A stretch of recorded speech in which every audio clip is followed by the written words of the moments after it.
Adam, we've got some exciting news about the sponsors. We have, but I've forgot what it is. Can you remind me? It's manscaped.com. They've leveled up and they're now our main podcast sponsor. Our official lead sponsor from now on, manscaped.com. Use our promo code WORD20 to get their products. This is now the Have a Word podcast brought to you by manscaped.com. They've been a long-time supporter of us. Please go and support them and make sure they keep supporting us forever. Promo code WORD20, manscaped.com. Enjoy this week's episode of the Have a Word podcast brought to you by manscaped.com. It's going to be a belter. Manscaped.com. Wag lids, before we start today's amazing episode of the Have a Word podcast, we need to tell you about our Patreon, which is the biggest Patreon in UK comedy. Yes, it is. Starts from just £3 a month. From just £3 a month, you get an extra episode every single week, exclusive to Patreons, which is up to 90 minutes long.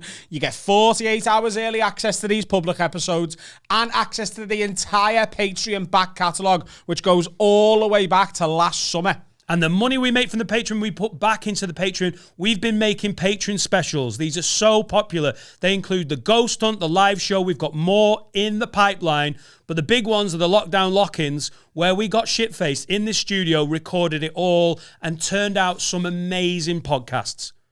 They're amazing, the lockdown lock-ins, and worth signing up for alone. But on top of everything we've already said, you get discounts on merch and early access to live show tickets, which is a big one because the live Have a Word shows, they sell out almost immediately on Patreon every single time. And on top of that, me and Dan are going on tour, and every time we add a new date, Patreons get access to it first. I'm going on tour from February. Dan's on tour from September next year. You can get tickets for my tour at adamrowe.co.uk/shows and Dan's tour at DanNightingale.com. Sign up to the Patreon, £3 a month. The best deal in all of UK comedy. I think it's the best deal in worldwide Patreon. That's how far I'd go. Sign up, enjoy the episode. It's going to be a belter. Have you ever been to a jazz club? Yeah. In Manchester, Matt and Fred's near the Frog and Bucket. Matt and Fred's. There was a jazz club on. Cool. And they were pretty annoyed when we went in there and didn't sit silently and watch the jazz. Yeah. We got a bit drunk and chatted. Pull your mic down. Pull my mic down? Yeah. There you go. There you go. Beautiful. Yeah. People want to see that beautiful fucking face, kid. Can you hear me? Yeah. Yeah. So. Yeah, didn't particularly enjoy it. Could tell it was quite good. Not really into jazz. Got bollocked. And then realised I was the twat that we whinge about at comedy clubs. Yeah. I was the punter in jazz that I hate in comedy. Now, I can't talk. Right. Okay. So I went to one of the most famous jazz clubs in the world, the Blue Note Jazz Bar. Nice. Right near the Comedy Cellar in New York City. And they wouldn't play Bewitched. Now, here's the thing. I know. I was very, very, very respectful. Right. We sat there and we clapped when other people clapped. Genuinely, and I mean this, I don't know for sure whether I witnessed greatness or the night where the retards have a go. Yeah. Like, honestly. It's the same. What night of the week was it? Friday night. Oh, no, we're not doing retard No. Friday. Come on. They're just going, That's got Tuesday written all over it. Honestly, right, I'm sure these guys... The lead guy was called DJ Logic, right? Right. DJ Logic, and it was called DJ Logic and Friends. So he had the saxophonist. Is that the right word? Oh, nice, yeah. Yeah. So he was some older black gentleman on the saxophone, and then he had a drummer. Now, right, the drummer for the entire, so the back wall, and we were sat right against the back wall, is partly mirrored. So it's like mirrored, but with bits of leather going through it. So there's bits of mirror you can see and bits where you can't see, right? Sexy. The entire show, the drummer was just checking himself out, but he really fucking fancied himself. He's like, and he's like literally just, he's like looking at himself, like checking out his drum skills, right? They had a bass player called Mono Neon, which sounds like a Pokemon, but it isn't. And he wore an entire suit made out of multicolored quilts that he'd made himself. And apparently he's amazing. Oh, there he is. Have you got him up? Yeah, is he a Have we got the telly on? Telly on? So Dan can see. Like, honestly, if anyone's into jazz and they know these guys, I'm the victim in this story. I'm the idiot in this story, okay? Right? That's pretty much what he looked like, but he had a quilted suit on. And then they had a guy... they had a man on the piano who looked like the tall, smackhead black girl from Orange is the New Black. The ones with the missing teeth. He looked like her. And honestly, I've never been to jazz before. I went because I was like, when in Rome, right? So it sounded to me like they were all having an argument using their instruments. Right? It was like they were all like, right, I'm going to tell you why I'm pissed off at you through the medium of the saxophone. Like, there's no way you can tell me that saxophone players aren't just blowing into the bottle. He was just going, and everyone's like, wow, this is fucking incredible. But the absolute peak of this, right? So at the end, he goes, ladies and gentlemen, thank you for coming out tonight to see DJ Logic and friends. We got my man Mono Neon. We got this guy on the drums. We got this. And then he went, we got some special guests, ladies and gentlemen. So he brought one guy to play the piano. Famous jazz player, apparently. Did really well, I'm sure. Then he brought a rapper on, right? I'm not going to name the rapper. I'll name the rapper. His name was Kosher Deals, right? He was a Jewish guy. When he first got on stage, I thought he looked 12. You go on his Instagram, he's at least 63. Like, he had not a cowboy, like a massive trilby on, right? And I'm sure he's a great rapper, but he did a freestyle. And Finn could have done better. No offense, Finn. Are you a freestyle rapper? Go for it. Go on. What was it about? What about? Oh, it was about everything, Finn. This was genuinely, and you're going to think... Are you going to attempt to freestyle rap try then? it, yeah. Good God, Finn. You are not a 63-year-old black Jewish guy. Oh, this guy was white. All right. Kosher Deals. Oh, I thought he was a black Jewish guy. No, that was the saxophonist, but he wasn't Jewish. He was black. He was a white Jewish rapper. Yeah. Right. He was only getting gigs in jazz clubs. No. He's spelled K-O... Kosher Deals. That's just a Jewish supermarket. So there's an A at the end of kosher, like kosher. Kosher. No, just the A. Oh my God. And Deals is spelled Dills. D-I-L-L-Z. Oh, there he is. Oh, he's the first person that comes up under the... But they're all like verified and they've all got huge followings. They look quite good. Yeah. This was his freestyle rap. Today's Friday, tomorrow's Saturday, then comes Sunday, Monday and Tuesday next, then Wednesday. Then if we're lucky, we all get paid. Oh. That's it. That's clever. That's the days of the week and then payday, isn't it? If we're lucky, we get paid. Because sometimes the owner of this club doesn't bother. Yeah. Just trying to beatbox and rap at the same time. I'm getting a rhythm in my head.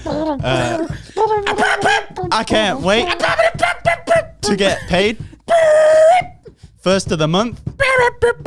Every day. There you go. Better. What is it with fucking days of the week? Oh, you gagged. You gagged. Yeah. That's like this. We just did that. Oh, Adam hasn't heard the new, Oh, we'll get to that. I'm a better saxophonist with my mouth than this guy was with his thing. No, do you know what? They were all probably really good, but it was one of the worst nights of my life. How much did it cost to get in? $70. each. No. Oh, still. Right. So $35. What's that? 25, 30 quid? Yeah. Oh, that's an expensive ticket. Guessing the bar was cheap, though. What? Bar was cheap. Yeah. Yeah. It was £1 shots. Was it? Pound as well. 50p Jaeger ones, but it wasn't the real one. It was like the Tesco Red Bull. Yeah. Yeah. It was, like, honestly, I'm sure jazz is good, but I don't like it. I went to jazz night. Sounds like a bag of bollocks. But you know, as a comedian, you don't want to, like, disrespect artists, because I've got no idea. Like, it's obviously to some, like, everyone else was really enjoying it, but my good God. I felt like if I was in the other room and you were like, oh, someone's trying to steal that guy. If you tried to steal the guy's saxophone and he refused to stop playing it, it would sound no different. Right. Someone's literally trying to nick his instrument. Someone's throwing the You got a instruments hit. down the stairs again. No. The show has started. I love it that you thought they were all having an argument. That's amazing. That's how musicians bicker. Passive aggressive, like. Oh. Right, well, at least you did it. It's one of them, innit? Tick it off. Yeah. Tick it off. The one in Manchester was very low key, not nearly as many mentally ill people, just a grumpy old Mancunian jazz guy. And it was all just very soft jazz. That seems like it. I don't know jazz, but that if there's guys with, quilt suits on and Jewish guys with huge trilbies, I think that might He's be got like hundreds of thousands of Instagram followers, though. Like, that man on Neon apparently is a phenomenal bass player. Like, he's known. right. Oh, Finn knows one of his songs. A bass Finn. player's song. Yeah, Women, Water and Weed. It's an absolute tune. Yeah, That's what it's apparently he's called. brilliant. Yeah. And to be honest with you, he didn't really get involved much. He was like, bass players aren't really, they don't really They do don't much. count. Do they? They're just there going, dong. They're basically just Big Ben. Dong, dong, dong, dong, dong. I could play bass. That's famous. I could play If you've ever bass. been to London, that's how Big Ben sounds. Dong, dong, dong. Boom, boom, boom. I could play Someone's bass. doing the bells 100%. wrong. So that's not 11 o'clock in the morning. A boom, boom, boom, ba-dum, bum, bum, ba-dum, bum, ba-dum. I don't want to disrespect the bass players, right? Seinfeld. But, like with COVID and stuff, everyone's getting COVID at the minute. I feel like if I went to like any big band and they were like, right, we're going to have to cancel the show, guys. Just turned out that the bass player's got COVID and he's dead backstage. So we shot him because no one else wanted to catch it. Oh, really? Yeah. It wasn't fast COVID. It was COVID-related murder. Yeah. For the team. So unless someone can play bass, I feel like I could get up and do it and nobody would know any different. Just you slapping the bass. Got a guitar there. I suppose it's kind of bassy. Do you want to try and play that? We've seen him in a music studio. Yeah, I suppose. I played the ass piano. You did. You could play the ass bass and it would not sound any Ladies and gents, we've got some special guests tonight. We've got Adam Rowe, who's one of the best ass piano players you're ever going to see. That'd be sick, though. You'd go and pop. You'd pay to watch that. The ass piano. What else did you get up to in New York? It's good to have you back, by the way, kid. Thank you very much. He's back. He's back. Liam, he's back. What else did we get up to? Went to see Chicago. Genuinely one of the worst things I've ever seen in my entire life. A musical you didn't like? Now we're talking. Have you seen it? Fuck off. Have you seen the film or the thing? And you enjoyed it? Yeah. Oh, no, it was genuinely the worst thing I've ever seen in my I entire saw life. Cuba Gooding Jr. in it. Yeah, he wasn't in this one. No. No. Is he not? No. Like, it was... The set doesn't change at all. There was no effort. It felt... what didn't help is the very next day, I went to see Moulin Rouge. And Moulin Rouge was incredible. Yeah, I saw your pictures of that. And side by side, it made Chicago look like the special needs kids' school play. Might have been. That's Adam's go-to, innit? Didn't like this. Think they might be special, so clap along. Good for you. Good for you. And you spelled Chicago right. Well done. Is it Tuesday? What night's this? I can't believe you didn't go and see Lion King. You love Lion King. And that's like huge on Broadway, isn't it? We booked Chicago because it was the only one available on the day. And Moulin Rouge was a birthday surprise from Samantha. So I'm thinking about taking Etta down to the West End. Me and her. Leave it there. Get it. Yeah. Go like, make it here. You can make it anywhere. And going to watch like Lion King or Matilda. And I was like, yeah, it's going to cost what on the train from Chester? Not tons. Had a look at the little hotels. Go down on the Saturday morning, go and watch the show, come back, had a look, rooms 120 quid. I was like, this is really nice. This is doable. Had a look at some of the Saturday night prices for Matilda. What the fuck? Like it's £130 a ticket for the decent seats, but it's all right. You can save money with one of the cheap seats at the back. They're just 74. Now, I know things are doing well, but I'm like, I need her to be about 19 years old before. I need her to be able to fully appreciate everything and not just be like, it was nice and there was colours. That is a lot, isn't it? How much was Chicago? Not that bad, maybe. I mean, it was not good. It was like $120 a ticket, I think. Jesus. Broadway's like that though. It's insane. Yeah, I don't know where my head was. I honestly thought tickets for the West End would be like, that'll pay 50 quid each. 150, 160 in some of the good seats. She must have some pocket money saved up. She doesn't have West End tickets. She's like, we gave her she got a bit of money for Christmas, and within 3 days, she's definitely my daughter. She was like, can we go to Home Bargains? And then she walked around like fucking Rick Ross, just dropping. It was fucking great. In Home Bargains? She went to Home Bargains. No, because there's a toy section in. Oh, I didn't know that. Yeah. Do you think she was just going, Daddy, we need wet wipes? Wet Hanging wipes and basket. Dettol. I'll get it. No, there's a toy section, and she just was like, can I afford that, and just started grabbing everything and just blitzed it. I just don't think I am going to do it, but it was just a bit of a shocker.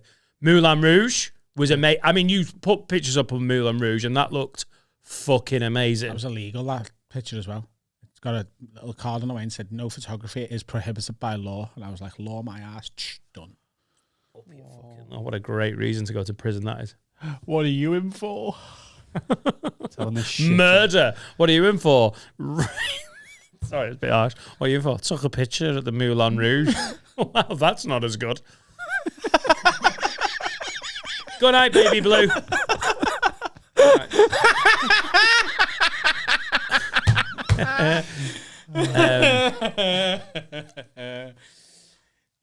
And then Flagrant 2, mate. Rowie bags.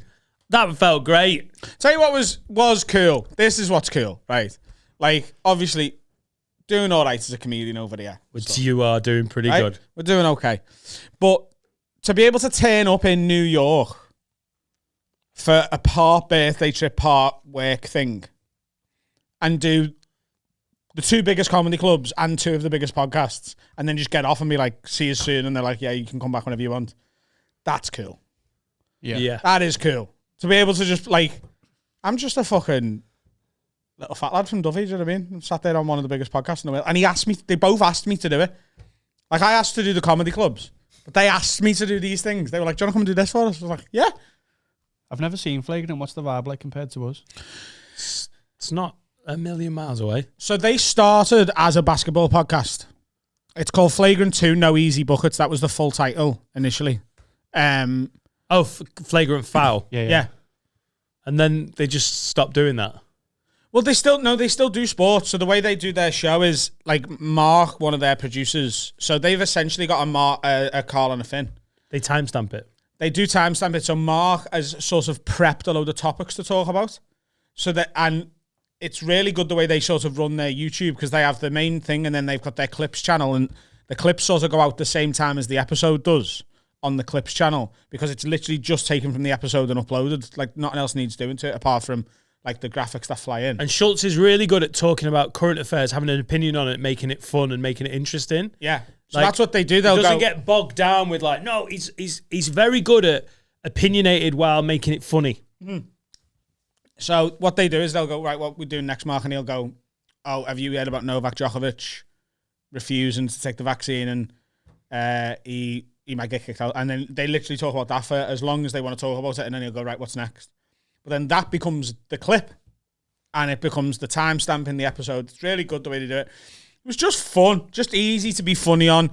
The amount of podcasting we've done over here just makes it so easy to be like, tell you what was interesting, because we have quite a lot of the time on this podcast, we have a guest in, and sometimes me and you just go off on one, and they just have to sit there and wait, right? Because you know me, and I know you, and no guest, even people we were better friends with before we started this, can sit there and join in on that, because they haven't got the reps of, like, we've talked about like strike partnerships before. I know when you're making a run and to play the pass and stuff like that. And the people that have tried to tune in and go over us, you're like, you almost want to pause it and go, chill.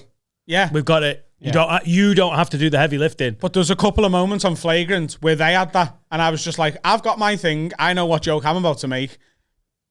Do you think? And then I'll be ready. Yeah, I saw some great comments going. I watch it, and fucking very rarely does anyone go on and have that much chemistry and bring big laughs as well.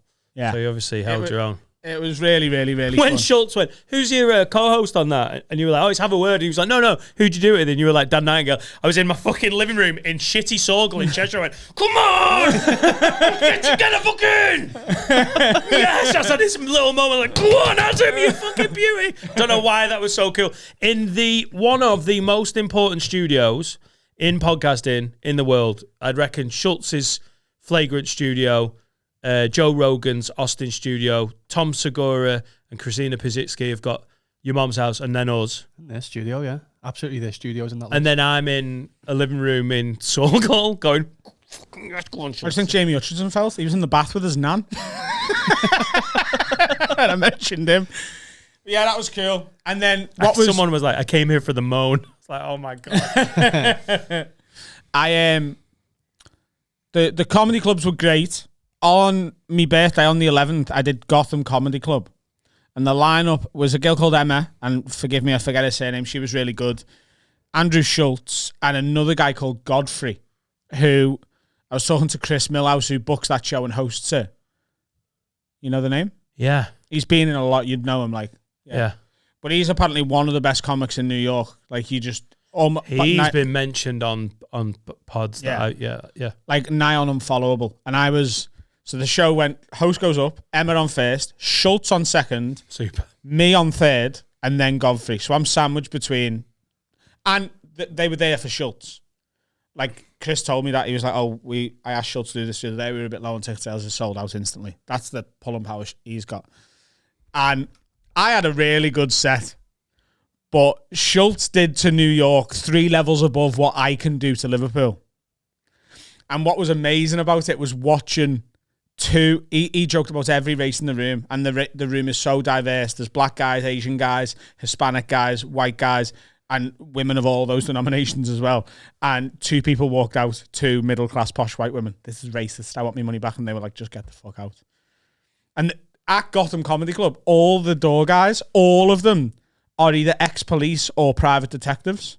All of them. And Schultz told me this story. He was like, he got a coffee off one of them. And he's like, oh, they're so great in here. He said, see that guy over there, the one who should give me the coffee? He said, I was there a couple of months ago, and there was a guy in who just was ruining the show and refusing to leave. And so 2 of them went over to throw him out. They're like ex-police guys. And the guy pulled a knife out, and really calmly, the policeman went, what you brought that to a gunfight for? And he just put it away. Left.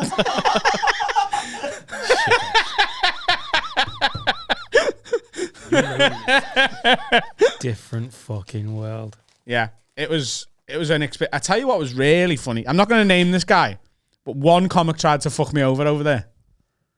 Is there? Yeah. So. Oh, is it? Right. So, I very fortunately got some spots at the Comedy Cellar, which is, that's a big thing over there. That's the store. It's the one. Yeah, it's the one. And although Gotham looked unbelievable. Well, Gotham's a lot bigger. Wider. Yeah. Gotham's 300 seater. The Comedy Cellar is 3 of their rooms hold like 70 and one of them holds 140. And what night's Gotham on? I did Gotham on the Tuesday. Right. And it was full because Schultz was on. Oh, wow. Is Gotham on every night? Yeah. They're all open pretty much every night. Right, yeah. Because why wouldn't you? If you've got a comedy club, you just open it all the time. Makes sense. Especially with those... You've got 12 million people that live in and around you. Keep them open. So the first thing that struck me at the Comedy Cellar was the lineup. So I got given 3 spots at the Comedy Cellar. I got given Wednesday, I got given Friday, and Saturday night. And when I say night, I mean night. So Friday night, I was actually on at 12:15 Saturday morning. And Saturday night, I was meant to be on at 10 to 2 Sunday morning. It's a really late show. And all 3 of my spots were supposed to be in the Fat Black Pussycat bar. Which is upstairs, is it? It's above the Village Underground, which is round the corner from the original Comedy Cellar. They're all within 30 seconds walking distance, essentially. But the Fat Black Pussycat Lounge is essentially, you're not properly in yet, but we'll book you. Right? Yeah. It's like the under 23s. Yeah. It's the let's see room. I was there, but you still go and hang out in the Olive Tree bar, above the original Comedy Cellar before you go and do your spot. That's where everyone's there. So I go there on the Wednesday. And in that room was Cypher Sounds, who does a lot of work with Dave Chappelle, does a lot of work over here with the likes of Mo Gilligan and Guz Khan. Really, really sound guy. He's a DJ. Was he the DJ on stage with Chappelle, yeah? Yeah. Oh, he was great. So he's there. And the lineup was Dan Soder. Do you know Dan Soder? Heard of him, Dan Soder? Phenomenal. Colin Quinn. Who's like a walking legend, isn't he? A literal, everyone looks up to him. He's and not to disrespect Mick Ferry, he's the Mick Ferry of New York. Every comic is like, he's amazing and he helped me a bit and he's got so much stuff, but he's put Netflix specials out and everything. Have you seen Trainwreck? He plays Amy Schumer's dad in Trainwreck. Yeah. And I've heard he gets referenced on American podcasts like a true legend, and everyone's got a Colin Quinn impression as well. Yeah. Like he's really had an influence on it, and he's still going, still doing it. Yeah. So you've got Dan Soder, Colin Quinn, Ronnie Cheng, Chris DiStefano. Chrissy D! All on one bill. Right. Cypher Sounds. I love Chrissy D. I was literally sat there like, when was the last time a comedy club in the UK had a lineup like that wasn't a charity gig? It's just the closest I would imagine is some of the top secret nights that happen that you've talked about, where maybe Jack Whitehall and Sean Walsh and you have been down. Yeah. And it's been the culture these were all is listed. Totally different. These were all listed. These were all, it's Wednesday night and I'm at the Cellar. And you circuit gig in town and you tour in the rest of the country. Is that how they see it? Essentially. If you're in New York, that's where you do your bread and butter. Yeah. Like Gaffigan goes to Gotham, doesn't he? Yeah. I've heard he was there literally at the show I did. The show I did at Gotham's called Comedy Juice. Right. It's run by a guy called Chris Millhouse. He's a comic. He's dead sound. I've met him before and he's the one who put me on. Gaffigan was on the exact week before me. Yeah. So he's mentioned that. And then he goes and sells 3,000-seater theatres in every other bit of America. Yeah. But because he lives in New York, he just nips down to Gotham. Yeah, you got to. It's their home club. It's where they work their stuff out. It's that sort of thing. That's so different from here. Yeah. So that happens on the Wednesday. I did the Fat Black Pussycat Lounge and there was 10 people in on the Wednesday. Right. And they were like, that should have been cancelled. And I was like, well, do you know what? For 10 people, they were as nice as 10 people as you can ever get watching stand-up. It felt like doing a Fringe show on a bad day. Right? But it was also the 5th of January. So not a lot of people go out in that first week. Do you know what I mean? Anyway, that goes away. And also COVID's going fucking bananas over there, isn't it? Yeah, we'll talk about COVID in a bit. Because it's so weird, the difference in how people behave in New York compared to over here. Okay, cool. Like the information people have been given, it's so different. Right. Friday night, Fat Black Pussycat bar again, but it's full. And I'm on 12:15 and it was great and I had a really great set and I come off. And all the other comics like, fuck me, you're good. You know what you're doing. But do you know, for me, I had really good sets, but it was quite weird on stage. I was like, it's slightly inconsistent. It wasn't like it was medium. It was big laughs and then a couple of murmurs. And you're like, what is that? Because I'm not used to that at all. And I figured that out. It's because they can't understand every word I'm saying. As much as I'm softening my accent, there's bits there missing and there's little tiny references. Every gig, I was as good as the person who went before me or better. Every gig. And sorry to everyone I followed. But better. I was having good sets. But for me, I was like, that didn't land the way it's supposed to. And it was when I did Gotham and Schultz come up to me after, he was like, that was fucking brilliant. But there's a couple of, he went, you're just a couple of references away from like being completely indistinguishable from what I did. And I was like, well, that's not true. It's happened to me in New Zealand. You're on stage, everything's going well, and they're better with the accent because mine's softer than yours, and they're more used to English accents because they watch more English TV. Yeah. And you'd be going really well, and then you just get to a line that you thought was fucking, you'd say something like, and this isn't, I don't mean this, but crackers or something like, and they have a different name for it. Yeah. And then it just, the bit goes, fa-dunk. And you're like, it's the weirdest feeling. It's like you've just stepped in a pothole or something. It was never on a punchline. It was a couple of the build-up laughs got lost. And that's noticeable when you're used to them being there. But it was still good. So then, on the And were you slowing down as well? Because, like, you're used to playing different places. You're used to playing in the UK where they're like, it's a very strong accent, but were you tuning it down? And slowing it? I naturally do that anyway. The Saturday comes around, right? Me and Sam went to see Chicago, went to a place called the Summit One Vanderbilt, which was like, it's a building that only got finished building last year. And it essentially gives you the same view as the Empire State Building, but you can also see the Empire State Building. So it's sort of competing with, and there's also art installations in there as well. It was fucking great. But then I went home for a nap because I was like, I'm meant to be on stage at 10 to 2, and I'm tired now at 7 o'clock. Right. So we went for tea, and I think we got back about 9 or 10, and I was like, right, I'll have a couple of hours and then I'll go to work. Because so bizarre. I just had to do it. Yeah. So I'm meant to be on at 1:50 a.m. Got to the cellar at 1. Ordered a coffee, and I'm just sat there. And then the show manager for that room comes over and goes, Adam, what are you doing? You're Adam, aren't you? And I was like, yeah. They were like, they've been looking for you around the corner for like 45 minutes. And I was like, what? Why? Like, you're doing the Village Underground, which is the bigger room. It's their biggest room. And I was like, what the fuck? So I checked the sheet, and I'd been edited onto it. And I was like, I haven't been told this. So I run around and I check my emails. But because of American Signal and stuff, I'd got the email, but I hadn't got the push notification. Yep. So they'd said, we're going to move you from the Fat Black Pussycat room to the Village Underground tonight, the bigger room. You'll be on at 12:20, text to confirm. But I hadn't text to confirm, but they'd still done it. So I'm then late. And all they've done is they've just put every act that was meant to go on after me before me. And it's forgivable, isn't it? Yeah, the club was sound about it. Liz, who show runs, so Esty books the Comedy Cellar. Liz, who runs it, was like, yeah, don't worry, I've got your number now. Because I texted and was like, look, I've got your number. I actually already had Liz's number from last time I was there. She just didn't remember me. And I was like, got it. And she's like, yeah, don't worry about it. I'm going to watch it. You go up. That was after I'd been stood in like the little bar area waiting to go on. I smell a rat coming. It's exciting. The show manager comes over, right? And he's like, how's it going? I was like, yeah, it's a bit confused. He went, yeah, don't worry about it. He's like, you're up next. You're going up after him. I was like, great. The guy on was fucking brilliant as well. He just had a really good way on stage. I really enjoyed watching him. I'll tell you a couple of his jokes when we go into the break.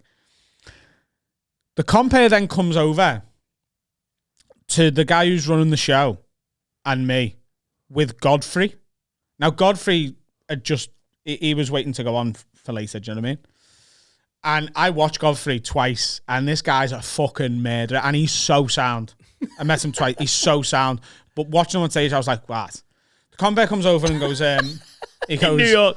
What? Yeah. The compere comes over and goes to the show manager, so I'm going to put Godfrey on next, and then him.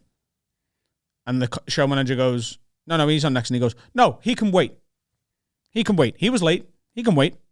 He can wait. And the show manager goes, I don't know about this. He goes, no, I'm putting Godfrey on, and then him. And then Liz comes out and goes, what's going on? Like the actual like manager of the place. And he goes, who's up next? And Liz goes, Adam, and then Godfrey. And he goes, oh, right. Oh, just throwing his weight around. And then he went, but not with the boss. What has cunt? And he went to me, you understand, right? You understand? You're an entertainer. You were late. You get it. And I went, I know exactly what you were trying to do, mate. Yeah. You little bitch. And then he brought me on, and I had a really, really, really good set. And afterwards, he was really nice to me. And he's like, here's my card. Let me know if you ever back out here. And I was like, mate. Yeah, you're a cunt. You tried to make me follow who I found out after watching him and listening to other people talk about him, who is widely considered one of the top 3 comics in New York. You tried to make me go on after that guy. Right. Because I was a bit late. Because you're just one of them insecure cunts who doesn't like a name they don't know. Basically, and we know those cunts over here are dead sound to people who they think are important or can help them, and really dismissive of anyone that they deem not worthy of their attention. And it is one of the giveaway traits of a cunt, isn't it? And then as soon as you've gone on, it's basically, you've gone on and he's gone, oh, wow, this guy's good. Hey, here's my card. Yeah, interesting. Pussy. Oh, mate. We've got more to talk about, but I can smell food. Yeah, the food's, yeah. Is food here? Yep. Yeah. Oh, sweet. See you in a sec. Adam, get off your phone. We're going to do a Manscaped ad. I'm reading what they want us to say. All right, we'll crack on. Hello, ho, ho, ho, gentlemen. The holiday season is upon us. And this week's episode, like many others, is brought to you by our partners at Manscaped.com. They've just released a body wash and a shampoo that goes on top of the Performance Package 4.0, including the lawnmower. This is the best in below-the-belt grooming for men worldwide. And with this podcast, you get a bit of discount and free shipping worldwide with the promo code WORD20. They do. They do. Dan's a great help with adverts. You shave your balls, your missus will smoke at the pipe with the face a little bit more often.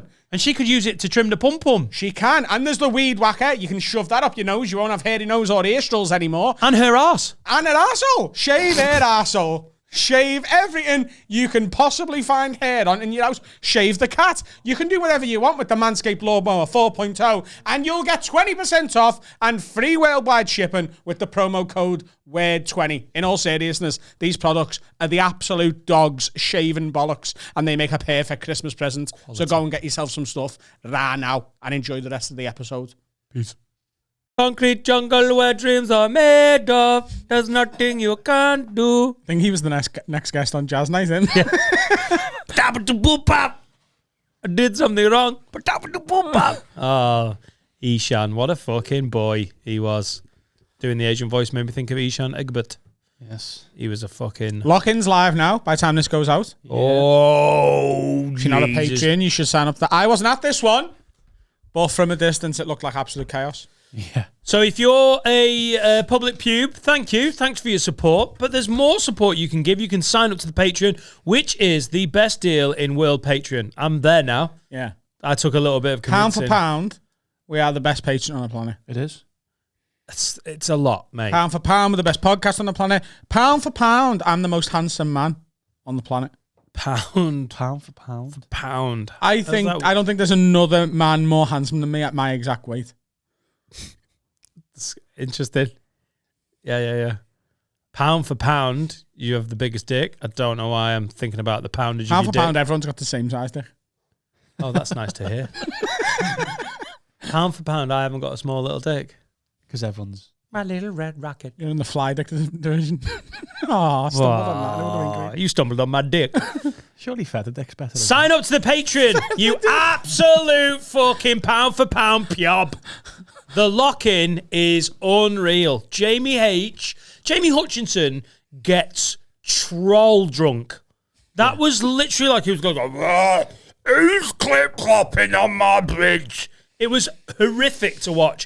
Just getting him to sit up from that couch after the record, he sort of came up and then he's like banging down against it. He was trying to get his charger from the corner of the room. I thought he meant his coat. His coat was in the corner, and he was trying to articulate, I need to get my charger, and he was going, no, my thing. He left his jumper as well. Did you see what Ishan was he drunker than tweeted? Max was when he came on? No, but that's not possible. No, is it? so Max was stupid drunk and like on the pod. Jamie was drunk, and then we just had sort of 10 minutes of chilling after we stopped recording, and that was when Jamie just fell off a cliff. And he got back to the Premier Inn. Finn, you love Premier Inns. In Runcorn, Ishan was really good because me and Finn were getting a taxi back to Chester. And because we're seeing each other, and it's nice, isn't it? It's good news. And Adam goes away. I start fucking Finn. It's amazing. It's weird. Didn't like him before. Now I'm banging him. Pound for pound. That's what I do. And yeah, they got to the Premier Inn. Pound them for a pound. A pound. Stop it, Finn. And just give him Mike. Give him a dick. Stop it. And the woman at the reception said to Ishan, just asking, is your friend really drunk or does he have cerebral palsy? Because if it's the latter, I've got to log it. That's how drunk he fucking was. Yeah.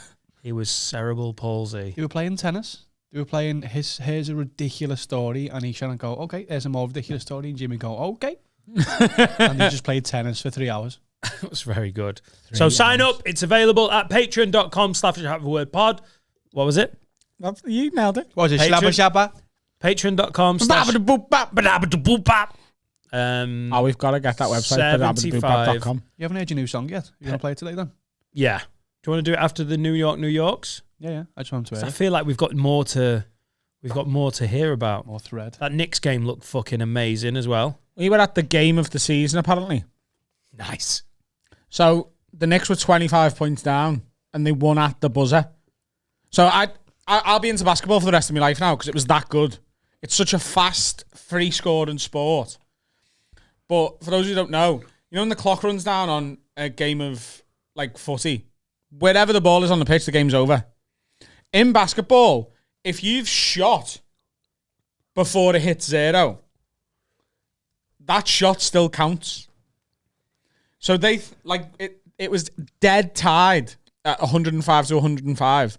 And someone called a timeout or it went out of play or whatever. And there was 1.5 seconds left on the clock. And the Knicks had the ball.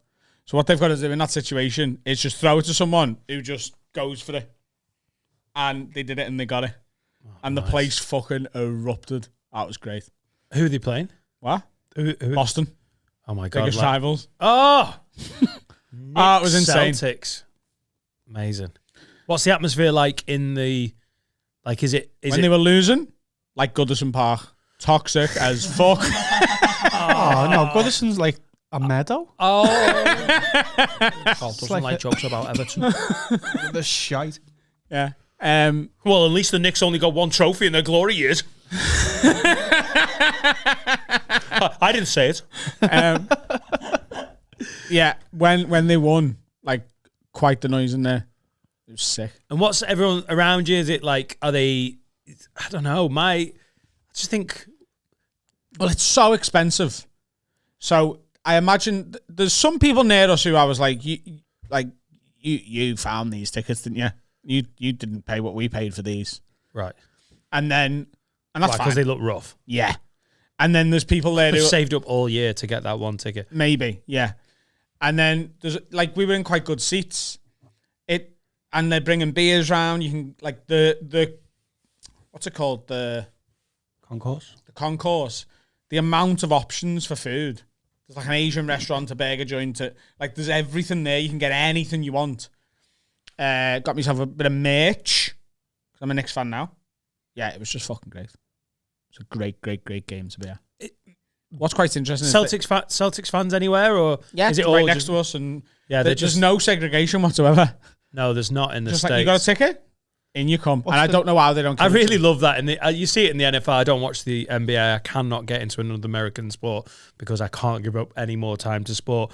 But you see them in the stadium, and there's like Chargers are playing the Raiders, and like the Raiders score, and the Raiders fans like, "Way!" and the Chargers fans like in camera going, "Boo! Hey, boo to you, guy!" You know, whoa, got fucking edgy there, guys. Yeah. What's the Knicks song? Go Knicks, do. What's the song? Yeah. It's the... Knicks! Always believe in yourself. Score loads of baskets tonight. Beat Boston or whoever we're playing. Oh, that was good. The song matched the team, didn't it? Luckily, because on the other nights, beat Boston or whoever we're playing tonight. Score all the goals. Yeah. You're big, tall, black man. Apart from that one. Was it a white one? Whitey McWilloughby, hey! The guy who scored 30 points for the Knicks that night is called something Fournier, and he's French. Ooh. Yeah, he was white. White as fuck, actually. Pardon? Can you say that? White as fuck. Can you say that of the other How? one? What? I don't Look like a tall you. No, he wasn't. He was.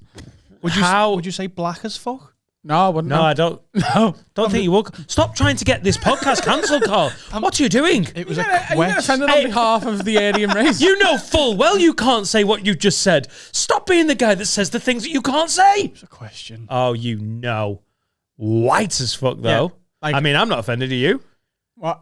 I am, now that you're saying it. Really? Yeah. Yeah, but it's white on white. And no one gives a fuck about white on white.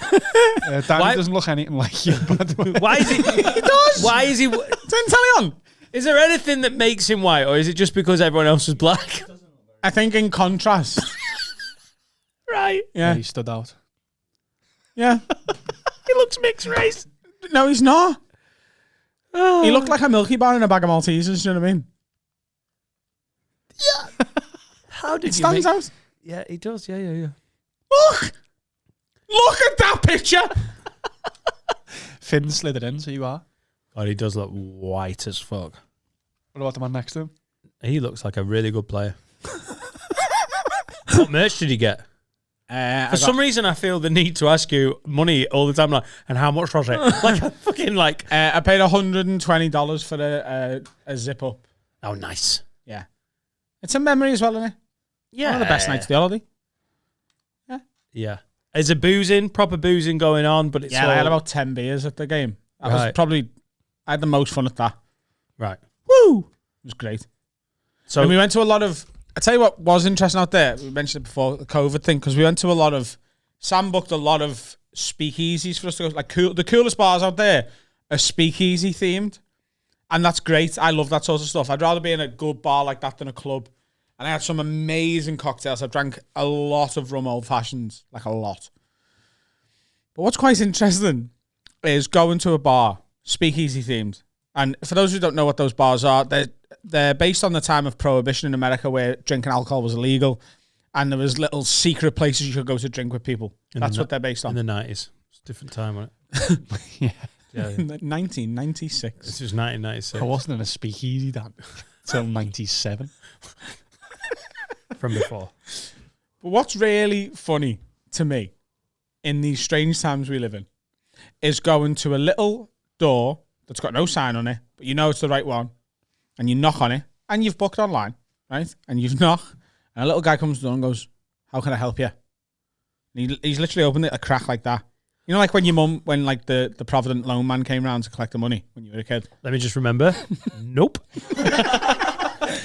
Like, what do you want? So you go, "Oh, we'd like to come in for a drink." And then he goes, "Have you got a booking?" "Yeah." "What's the name?" "What's this?" "What's the password?" You have to get a password with your booking, right? You can't just say you had a booking, right? I forgot my passport. Right, check your email. You'll have to fucking... But it's quite weird to have that experience and then be asked to put your mask on. Do you know what I mean?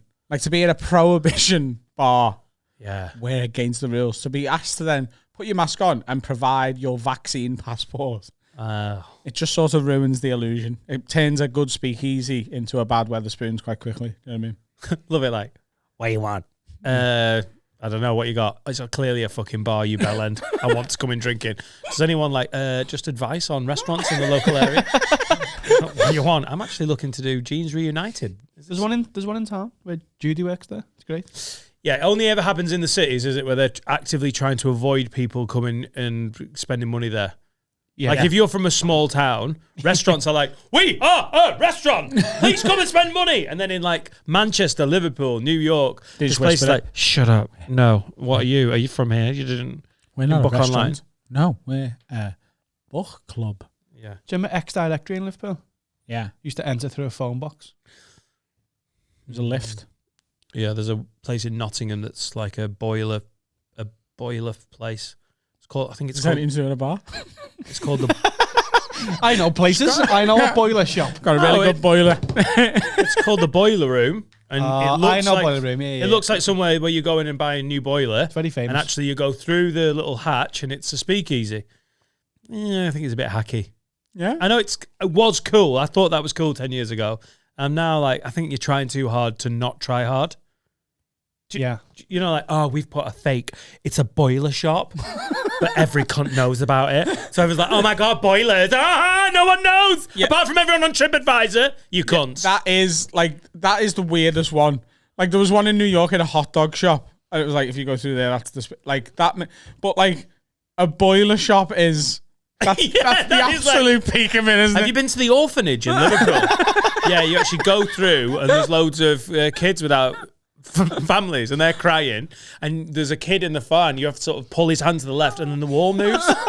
It's really cool. Do you know where the best one would be? They ask you not to feed the orphans though, because it really... The leather shop. It would be the best, wouldn't it? Oh, that would make so much sense. Yeah. Do you know about the leather shop? But it's an actual leather shop. So they say. Is it though? Or is it? You're just trying to just pull one bit of leather that there must be a bar behind it. So they, right. Do you know about the leather shop at all? You got any idea about the leather shop? As much as I have about the guy knocking on for the money. No. Right. So in Liverpool Central Station, there's a shop called the Leather Shop. And they sell, and I put that in inverted commas for a reason, leather jackets. No one's ever been in there. No ever. one. I went in there once and the guy panicked because he must have thought I was like the police or something. Right? It's a weird little gaff. Right. And it's like, do you know if there's ever like a nuclear apocalypse? Right. And they blow up everything. Like the whole world gets decimated. There'll be 3 things left in Liverpool. Right? There'll be the leather shop, the Hollywood Bowl on Edge Lane. Oh, yeah. And wherever HMV is now. You can't kill it. You can't kill HMV. They've survived so many closures. It's a drugs front, but it's not the best drugs front. But like the guy in there. But is it a drugs front? Oh, yeah. But Can you put the telly on and get it up and show him what so you can picture it? The guy in there looks like Eshan's great granddad, right? He's just there he is. But that photo must have been taken years ago because he's small and hunched over now, right? Nobody. That is still there and it looks exactly like that. Yeah. And it's been there since I was as young as I can remember. Can we go? I'd love to go. Can we go and put it on Patreon? Yeah. And we all have to buy one bit of leather. He won't have facilities. You won't have tills? He won't have the facilities to buy is a 4 drugs front. customers in one day. What's the best drugs front in Liverpool? Oh, the Florida property corner. So in Chilwell in Liverpool. Which is quite an affluent area. But it's not. It's not though. Yeah. Called Chilwell. Yeah. Yeah. It's where my granddad and me nan lived when I was a kid, so I spent quite a lot of time there. But there's a huge Google this now. There is a huge shop. And I mean it's the size of like 2 Tesco Metros. Right? Yeah. And it is the Florida Property Centre, and all it sells is properties in Florida. As if like there's millions of people in Chilwell and Liverpool like, do you know what I want? What I fancy for? It may as well be called massive. We Clean Drug Money. Walter White's Florida. Yeah. It's so big. They're like, it's almost like they've tried to get a place big enough so they could show you different versions of Florida properties. It's hilarious that it's still there. Like that to me is a drug dealer going to the police. Have a look at this. that is a big Curtis Warren. Fuck you. Just like la la la la da da da. He's doing something this and he's doing it over there. He's like, oh, hey. And he's got like a fucking leather shop over there. It's too obvious. What would you do though if you had to Ozark it and you had to launder money? What I mean, Ice cream van. Ice cream van. Brothel. But how are you? What? That's not. But that's illegal money, isn't it? Exactly. Double bluff. So where would you put the profits from the brothel? Fucking doing really well here. Into Carl's ice cream van. Yeah. There's an ice cream van with a tax return of £2.8 million. Going, oh lads, your dodgy account going selling a lot of fucking fags here. But fabs. I meant fabs. They do sell cigarettes though. I think what? Our ice cream man sells ciggies. Yeah. Lucy's. I've told you this before. Our ice cream man sold everything. Yeah. Yeah. So You couldn't do it for a comedy club. track off him once. You could honestly. He sold. You've come back from New York, more scouse. He sells Florida property as well. Yeah, from his van. Of a 99. But if you run a brothel with your drug money, fucking bungalow, then they'll be looking at the brothel. They won't be looking at your drug money. They'll be like, oh, there's that brothel running guy. They won't be like, oh, there's that drug dealer. But you still have all the drug money. No. Yeah. That money's not allowed. So you're just putting not allowed money through not allowed money. No. You've still not laundered any money. You didn't let me finish. Right, hang on. In the back. In the back of the brothel, there's a chip shop that's doing some fucking amazing trade. 2 customers. It sells It's chips a to speakeasy prostitutes. shipping. Oh, yeah, That's yeah. what it is. You just pull the tit of a prostitute and all of a sudden a Harry Ramsden's opens up. Hey, is this some horny looking Asian dude like, hello? Is this a brothel? You're like, yeah, just yank on. All of a sudden he's got a fucking load of chips. Yeah. So you have the real thing. Like you just constantly keep them guessing.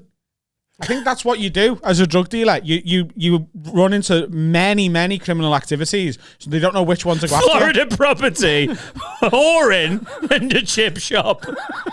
It has to be an expensive chip shop to put speakeasy drug money through. I only get 6 customers a year. HMRC have got like the average income of an ice cream van and the average income of a chip shop. Adam's ice cream, chips, whores, and duplexes in Miami. So we're fucking go trade 1.7 billion. No, what I'm saying is, right, if you are a criminal, the police have got limited resources, haven't they? So if you just run like several hundred criminal enterprises, they can't get you for everything, and they'll end up getting you for nothing. Oh, that's what criminals need to do. Run several hundred criminal enterprises and just get lost in the weeds. Yes. Yeah. You're just a criminal once. You need to be a criminal 412 times. Also, at the same time. If you run several hundred criminal enterprises, you can launder just small amounts of money through, and they'll be like, do you know what? We know that company's a criminal company, but it's not even worth our time. We'll go after the big fish. When really I am the big fish. I've just split it between many salmon. Thank you for that ancient Japanese proverb. Split it between many salmon. One a big fish and many salmon. 2 chip shops, 1 knocking shop. Florida property. Has anyone ever tried it? No, therefore you can't be wrong. Or they have, and they've got away with it because it's that good. Mind blown.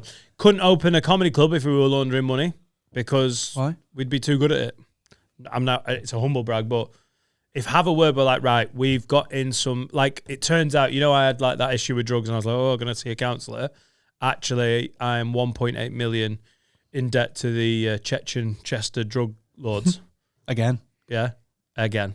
And I'm like, lads, we're going to have to, they've got me in now. I've got to launder money for them, otherwise I'm going to get shot.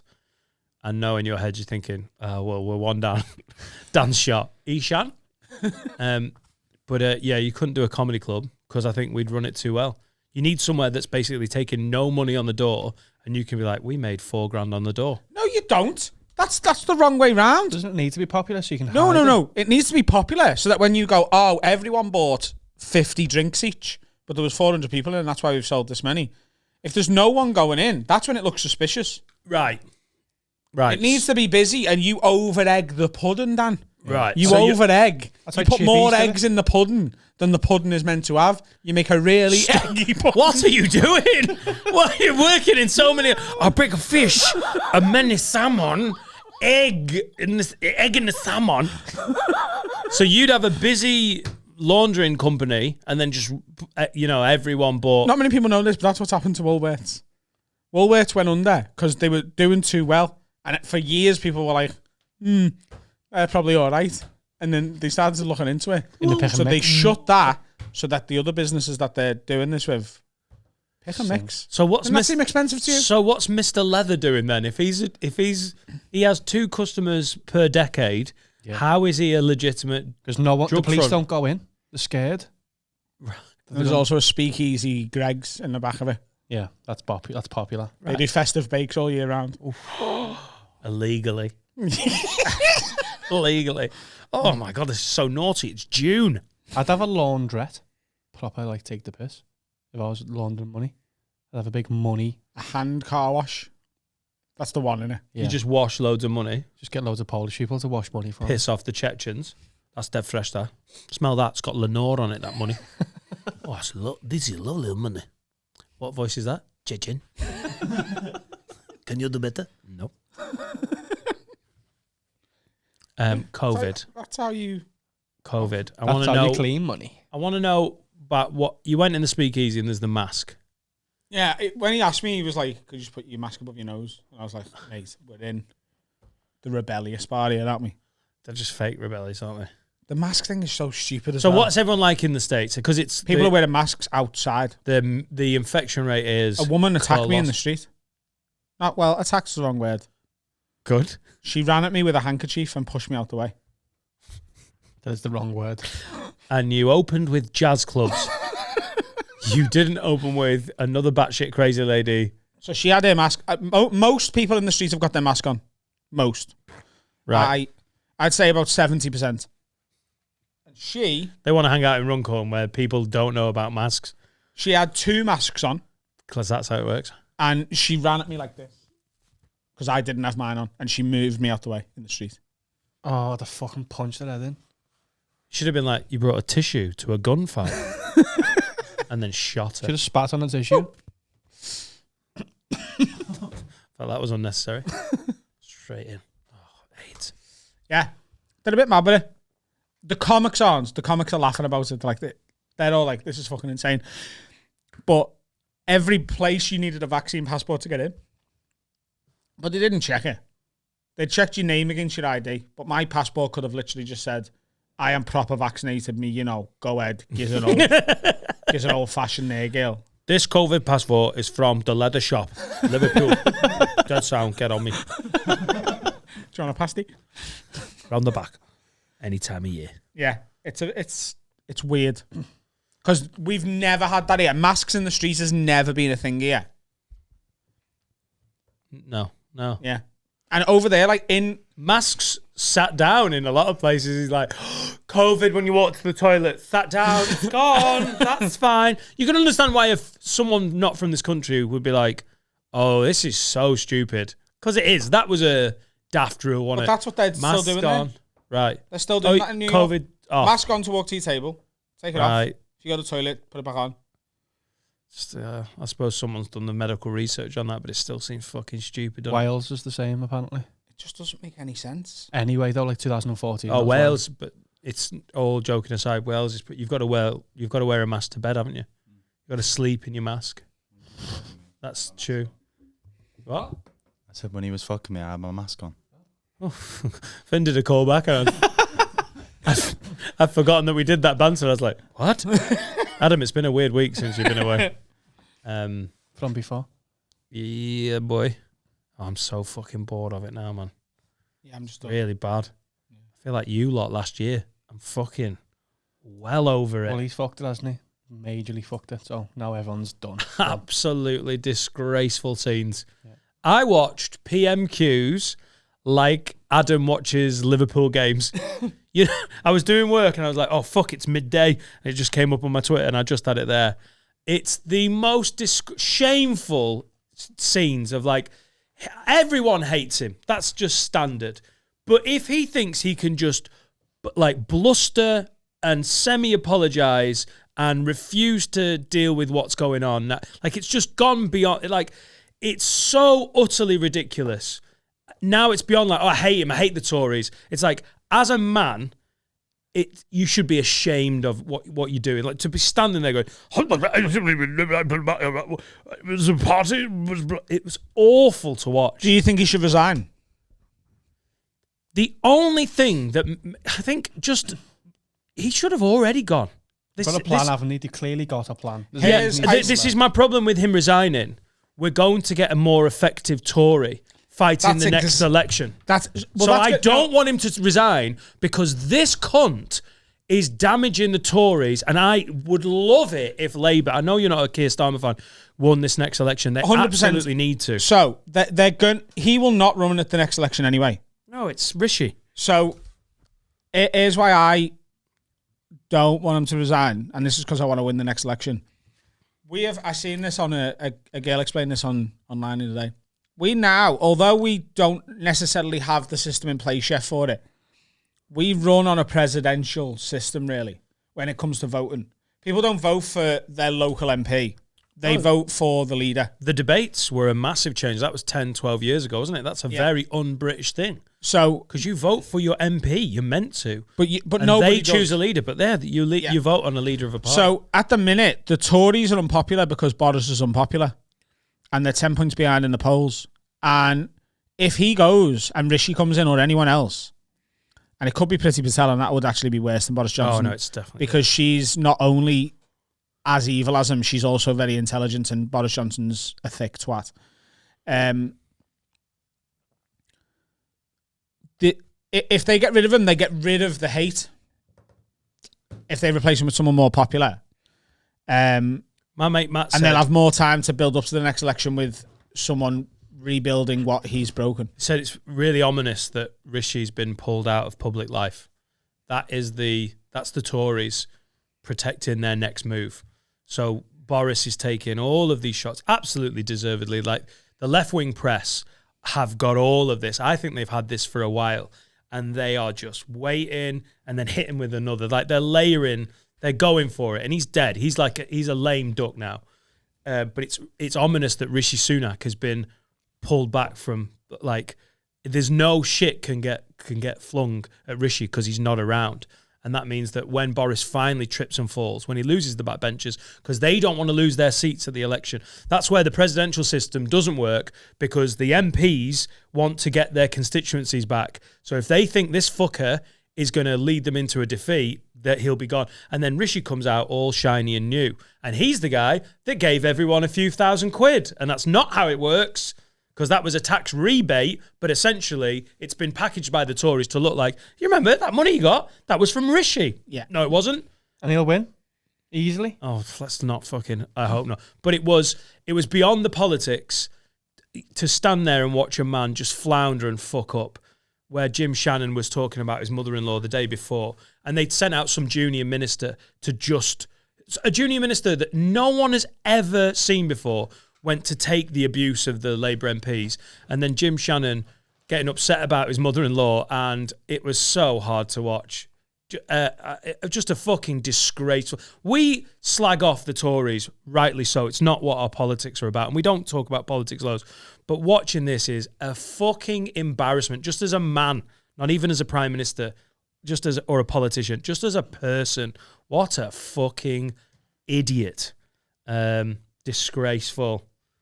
The only thing with Rishi coming in, like, I think Rishi That will he's win. Asian. What? Yeah. And I'm not doing it as a joke. Like, the country is racist. There's a lot of racism in this country. And I think the only horrible chance Labour have got of beating Rishi Sunak or Priti Patel is the fact that the old white people might not want a person of colour in charge.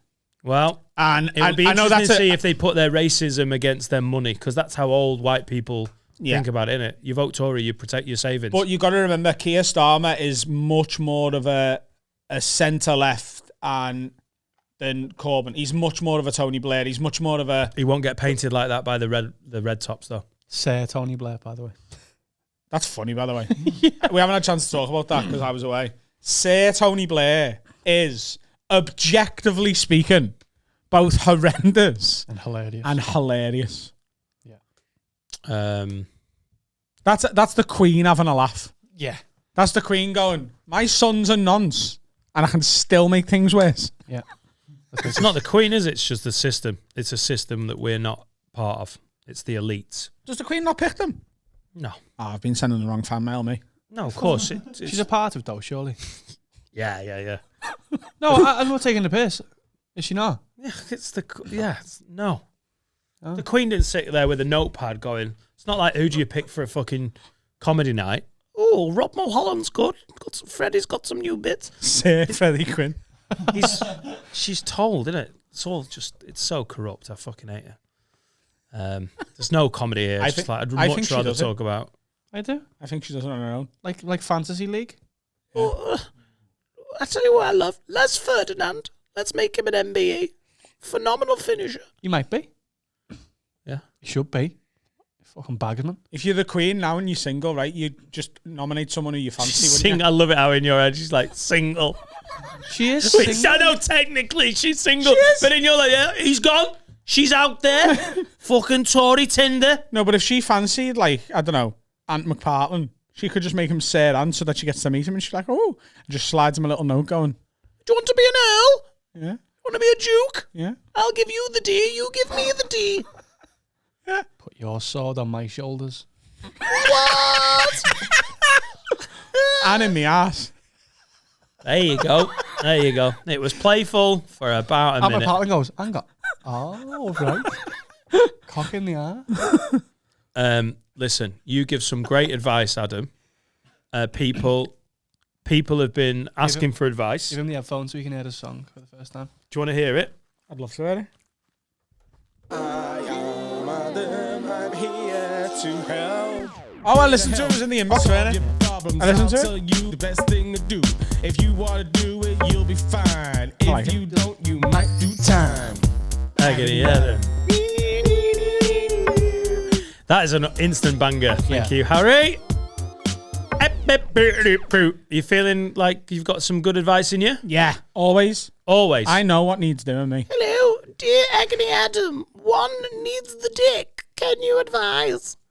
That's from Liz. Big Liz. Hi, Liz. This is a real one. That was a fake one, Adam. I just made that up. Did you? I was just pretending to be the Queen. Yeah. She watches I'm a Celebrity to get me out of here. There's no reason why she can't watch this. I think there's a few. Do you reckon she's been told about us? You know, because we've spoken about it quite a bit. Do you reckon like it's been flagged and they've been like, hey, Liz, girl, there's a podcast up in Liverpool there saying like all this shit. Do you want to have a listen? Who's that? She's got a Scouse Aid. Who's that? A butler, Keith. No, Aid. Yeah, Aid ma'am. his name is. Ma'am. Scouse Aid. Look at that. I'm a patron. I don't even think they're funny. Like, they're all right. One's a wool. 2. It's just clickbait. Hi, lads. Hi, lads. Hi, lads. I think you might need to give me some advice. My brother has just gotten engaged to his girlfriend. The issue is that the rest of the family, including me, thinks she's a controlling, manipulative prick, yet he can't see it and gets pissed off when we try to say something. Should I just be happy for him, although probably foreseeing what will happen at a later date, or do I keep trying to get through to him? Love the pod. It's from Anonymous. Oh dear. So we've got a rat who's about to get fucking married into the family. It's a tricky one. I haven't really got experience this because my little brother, you know, he just plows and move on. Yeah. He's never had a serious girlfriend. Good luck on that first date with Jack Rowe if you've got one coming. You'll get fucked. Yeah. No problem. No problem. Will I get? Oh, no problem. Because girls are like, I just can't get fucked these days. I'm sick of meeting young lads in their early 20s who just don't want to bang. How easy must it be if you're a semi-attractive girl in your early 20s? You're just like, just fancy some sex. If I was you could literally just slightly open a window and go, I fancy sex. All the fucking horny dogs from the stand at a neighbourhood. bus stop with your arsehole out. You see, I think you might lose some of the higher caliber gentlemen with that one. Genuinely, if you saw a girl who was at a bus stop with her arsehole out, I might think, do you know what? I might swerve this one. I'd approach it like, you know, when someone's still got The the tag arsehole. on their top. Yeah. And you're like, excuse me, love, you just got an arsehole out there. And if she's have like, to I have know, a yeah, look. have a go. Yeah. Yeah. I'd smell her breath. And if she's brushed her teeth, plow on. Right. So minty fresh breath is a problem when you've got your Minty arsehole fresh out. breath means minty fresh arsehole. Would you have a sniff of the bumhole just in case? I don't. Yeah. If you've got a clean mouth, clean bumhole, innit? That's a fact. It's a well-known fact. Mint? How do you clean your arsehole, love? Floss. Oh no. You cut. Candy floss. That's the first advice done. That's advice done now. Floss. Candy floss. Word. I think we're done now. That was good advice, Adam. I Leave it. Whatever that was. So the advice is get your arse out of a bus stop. Wash it with candy floss. Yeah. Get on me. So now I've got to be careful because this is a public episode, but I have a friend and his brother was getting married to a bell end. Very, very similar to this. And I was there the morning of no. So they were getting married. His brother was there with the girlfriend, fiance, and I really got a bad vibe. Like, I was like, is she? I'd met the brother before, never met his partner, and there was a sort of like, yeah, she's just a bit of a hassle. And my mate was in this exact same situation, was so close to going, I love you, but I can see a problem here. I just think you're missing that she's an arsehole, and decided that he didn't want to like bust up his relationship with his brother. They got married a few months later and the divorce happened 1 year after that, and it's been acrimonious as fuck and horrible. So it's like, I've seen this situation play out, but then again, what if my mate had said something? Would it have changed anything? Or would you just had an argument with your brother? If someone's in love with an arsehole, have they just got to ride it out? I think what you've got to do in that situation is set it up, right? You've got to... Yeah, I like it. You've got to go to your brother and go, look, I think your missus is a controlling psychopath. She might even be murderous one day. I'm going to prove it to you, right? And then you give her... Murderous. Yeah. Psychopaths murder people. Yeah. You give her opportunities to be the controlling twat. And you need more than you. You need, it needs to be sort of intervention style. You go, look, don't just take our word for it. We're going to set up similar situations to what we know she's going to act a certain way in. And we'll tell you in advance how she will react to this thing. So you're going on tell her you're going on a stag do. Watch, she will react this way. Tell her you're going here with your mates. She'll react this way. Tell her this. She will react this way. And if she reacts like that, we're right. You've called it. Yeah. Yeah, but then he doesn't necessarily... He might still want to be with her just because she's controlling.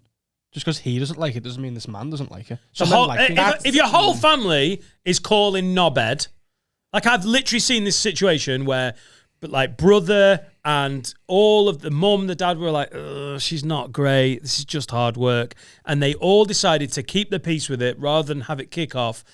Got married, horrible divorce, and he lost loads of money because he had to, even though through a year of marriage, lost a huge chunk of his house that he'd paid more for. Like, would it have been better to just have it out and go, mate, this is not easy to hear.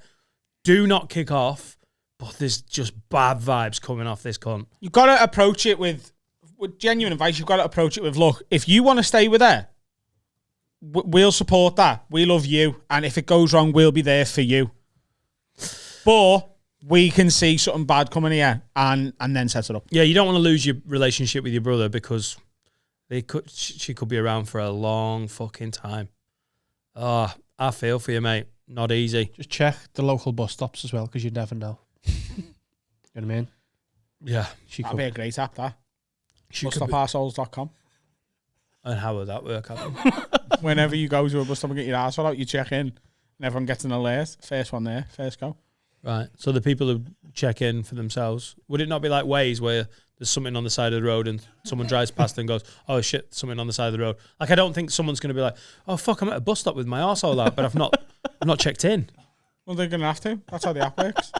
Maybe it works both ways. If they forget to check in or the battery dies, then they shout at passing traffic. Check me in on busstoparsholes.com. Let everyone know. Is the car moving slowly? Yeah, because a red light. Yeah. Oh, it's a right. Yeah. I suppose cars probably would move slowly. You know, if there was a woman that had taken her pants off and had her arsehole out, With a big sign saying "bum me in the head." Oh, that's an extra layer. Oh, that that's a happened. Different layer, isn't it? Head me in the bum. Right. God, she's got her own sign. Could happen. Got to be a lonely moment for a woman when she's got the big piece of cardboard and like just writing it out. I need to go on normal dates. Bum me in the head. That's nice. Colour that in. Bit of shaded. Off she goes. Oh, I forgot to check in. I'm just saying, if women want to get their arseholes out of bus stops because they want to bang, who am I to judge? It's a great point. No one I've thought about before, but spot on. It's none of my business. I'm just saying, just watch this woman because she might be a patron of that website. She sounds like a fucking nightmare. Oh, I hate it when your mates and your family marry twats. It's horrible. All you wish for your mates and your closest and your loved ones is just don't end up with a knobhead. And it's not always for them. It's more like, oh, please don't make me spend Christmas with a dick. Oh, let's play Monopoly. Let's fuck off. That's also what trans people say to their doctors in November. Let's play Monopoly. Run that by me again. Please don't make me spend Christmas with a dick. In my head, I was trying to work out the Monopoly line.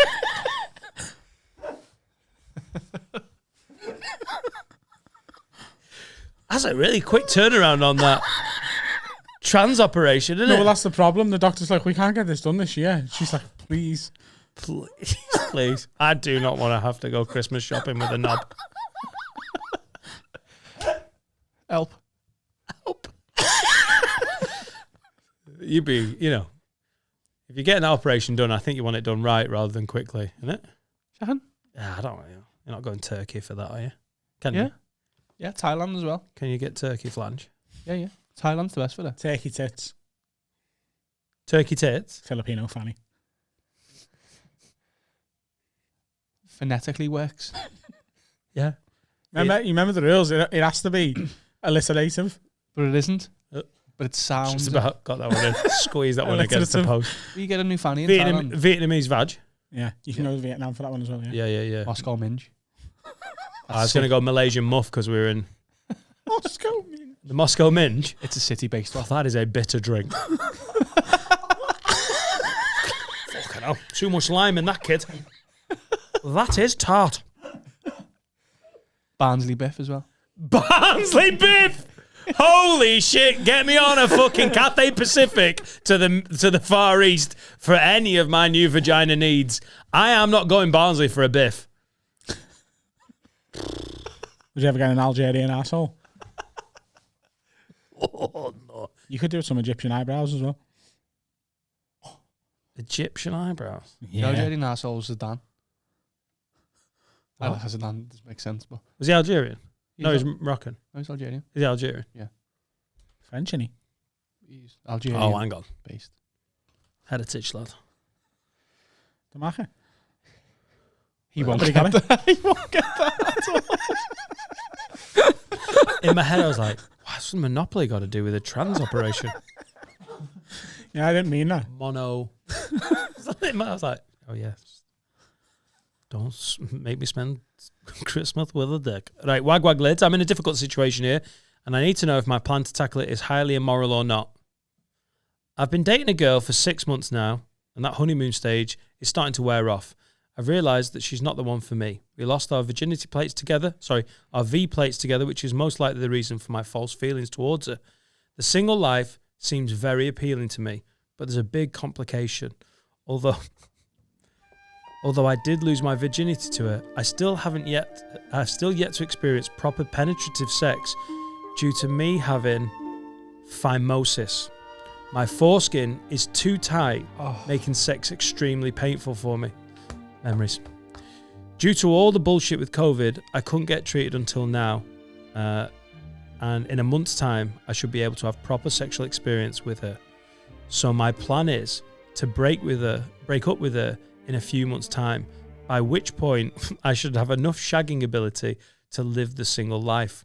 But is this a cunty move? Bruh. I can't really think of another option other than telling girls I'm a virgin, which is a bit embarrassing as I'm 19 and at uni. What are your thoughts on this? I don't want to hurt this girl, as I'm very grateful that she stayed with me despite my condition. Keep up the good work. I'm going to leave that anonymous. What part of hair has he been putting his dick in? Yeah. Because he hasn't lost his virginity. No. Unless he's been in a pussy, he's still a fucking virgin. A virgin? A virgin? He's still a virgin. Is that it wrong? Oh, that must be hard. So that. how... This is what happened to me. He needs a cock reduction. No, he needs a foreskin increasing. Yeah, that's not really possible though. You can't just make foreskin. Can you not? No. You know, just give it a little bit of an elastic bit. No. Elastic band. Don't they just... Why don't they just get circumcised? Costa Rica. Costa Rica cock from before. So let's break this down. How have they lost their V plates together then? They haven't. She He has. hasn't. He doesn't know what sex is. That's a bad start. He's been shagging her elbow for months. Do not put it in other women's elbows. So So everyone's as kinky as this bitch. he can't. Yeah. So sex is extremely painful. So they've done bits. Well, they've probably had sex. He's just said sex is painful. Right. So they've had sex. He just probably hated it. Oh, that was probably hard work, wasn't it? With her going, ow, ow, and him going, ow, ow. Yeah. Yeah. That sounds not fun. Like two Because cats having a scrap. his dick's too big for his dick. Yeah. So I imagine for a virgin, it's a fucking problem. No, you That never was know. just you a know. lot of yelping. You could just have a really tight foreskin. On a small dick. Yeah. Oh, that's a bad win, isn't it? That's not good. Like a banana. Do Like you know when, like, banana, you know that little plastic bit on a pepperami? pinch Imagine it. if you couldn't get that off. Imagine. Yeah. Tastes weird. You wouldn't be a virgin. So He can't be doing he's this. about to get the op, and in a couple of months, he's going to be like, he's like having the off season. He's had an injury. He's going to get back in. You know, he's be match fit by the start of the season, and he's thinking of staying with this girl, who he's painfully lost his V plates to, and just sort of getting. He's trying to do pre-season friendlies with her. Yeah. And then sign for a bigger club in August. Oh, it's not good, is He's it? doing like an Asian tour. Yeah, she's a few friendlies in Austria. It's not Yeah. good, is it? No. Like he'll win a cup, but it won't be anything. No one's asked. No. Yeah, you need to just tell her you're not into it anymore. Jib it. Yeah. Or tell her the truth and go, look, I'm seeing a brighter future for me over there. You've got a 3-month audition. Wow. You're going to put her on a temporary contract? Yeah. Oh, Get her on loan. women love that when you've been together for a while. Well, if she doesn't love it, then it's over, innit? Listen, You just giving her the opportunity. You can leave on a Bosman. Yeah. Like, your contract's up in 3 months. So many footballers. Do you want to play your way into a new contract? Get on this. Yeah. Or you can go now. Go on. In my release you. experience, girls who've been with you for 6 months in a serious relationship are not going to love, like, well, listen, love, we're downgrading you to a 3-month fucking loanee status. That's not going to go down well, is it? Then she's got to go then, if she's not happy with it. But at least he's being nice and giving her the option. No. You've made up a situation where he's being nice. He's planning to be pretty dreadful in Yeah, real that's what I'm life. saying. Like, Right. this would be dreadful. Don't do the dreadful thing. Do my thing. Be a hero. Buyback clause. Tell her in a year he might want her back again when he's done the banging. By the Oh, way, yeah. if you have 15, 20 shags in the next 2 weeks before you dump her, you're not going to be like, well, I started shit, but now I'm a fucking legend. You're still going to be 19 and not great at sex. Don't worry about it, mate. Unless you're a natural. Yeah. If you're a natural, you'll be a natural anyway. Yeah. Just don't fuck over some poor girl who's been nice about your sore dick. Yeah. Just let it go. Be like, I'm not feeling it. You'll be fine. And your dick's too big for your dick, so it's kind of exciting. When that thing's freed, oh my God. Could be amazing, couldn't it? It could be. He won't be. Second year at uni. Smashing them puss, mate. Yeah, but he's got a broken dick. No, but it's coming back, innit? No, but he's never had it. You can't play on Broken dicks. You can't feel Anything. that your cock don't wanna feel. Put it in her eyes and come. Is this from the jazz night? I just made that up. Good. But I knew it. You should have got up on the jazz night. Got some special guests here tonight. Adam fucking Rowe. Give me any song. Any song in the world. We ever. play this all the time. We do. Right. I'm experienced. Dancing in the moonlight.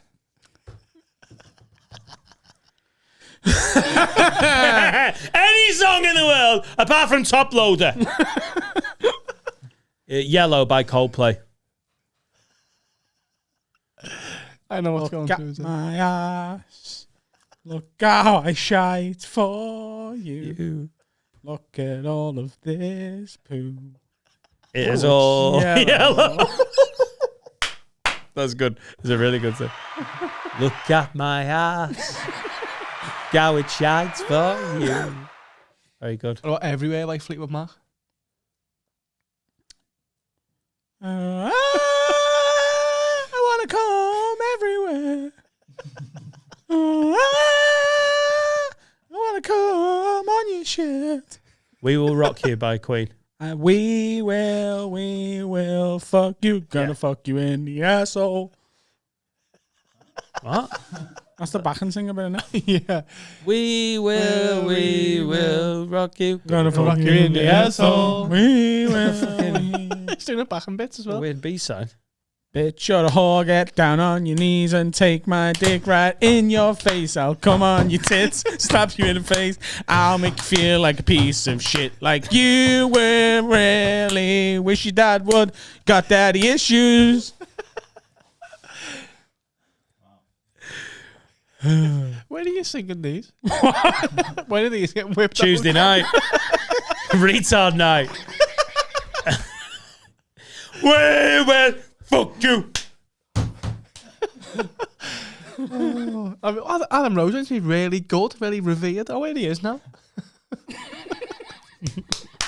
In the asshole. Should put Godfrey on. Should I have one more break? Yeah, man. Wag lids, we've got to tell you about one of our sponsors, NordVPN. They're offering our listeners, our fans, a 2-year deal plus 1 month for just $89, which is about 65 quid. That's 70% off the usual price and works out at £2.60 a month. What, Adam, what is a VPN? What's Nord? A VPN is basically a way to lie to your computer or your laptop and say, hey, I'm not in fucking Liverpool, mate. Nah, I'm in Syria.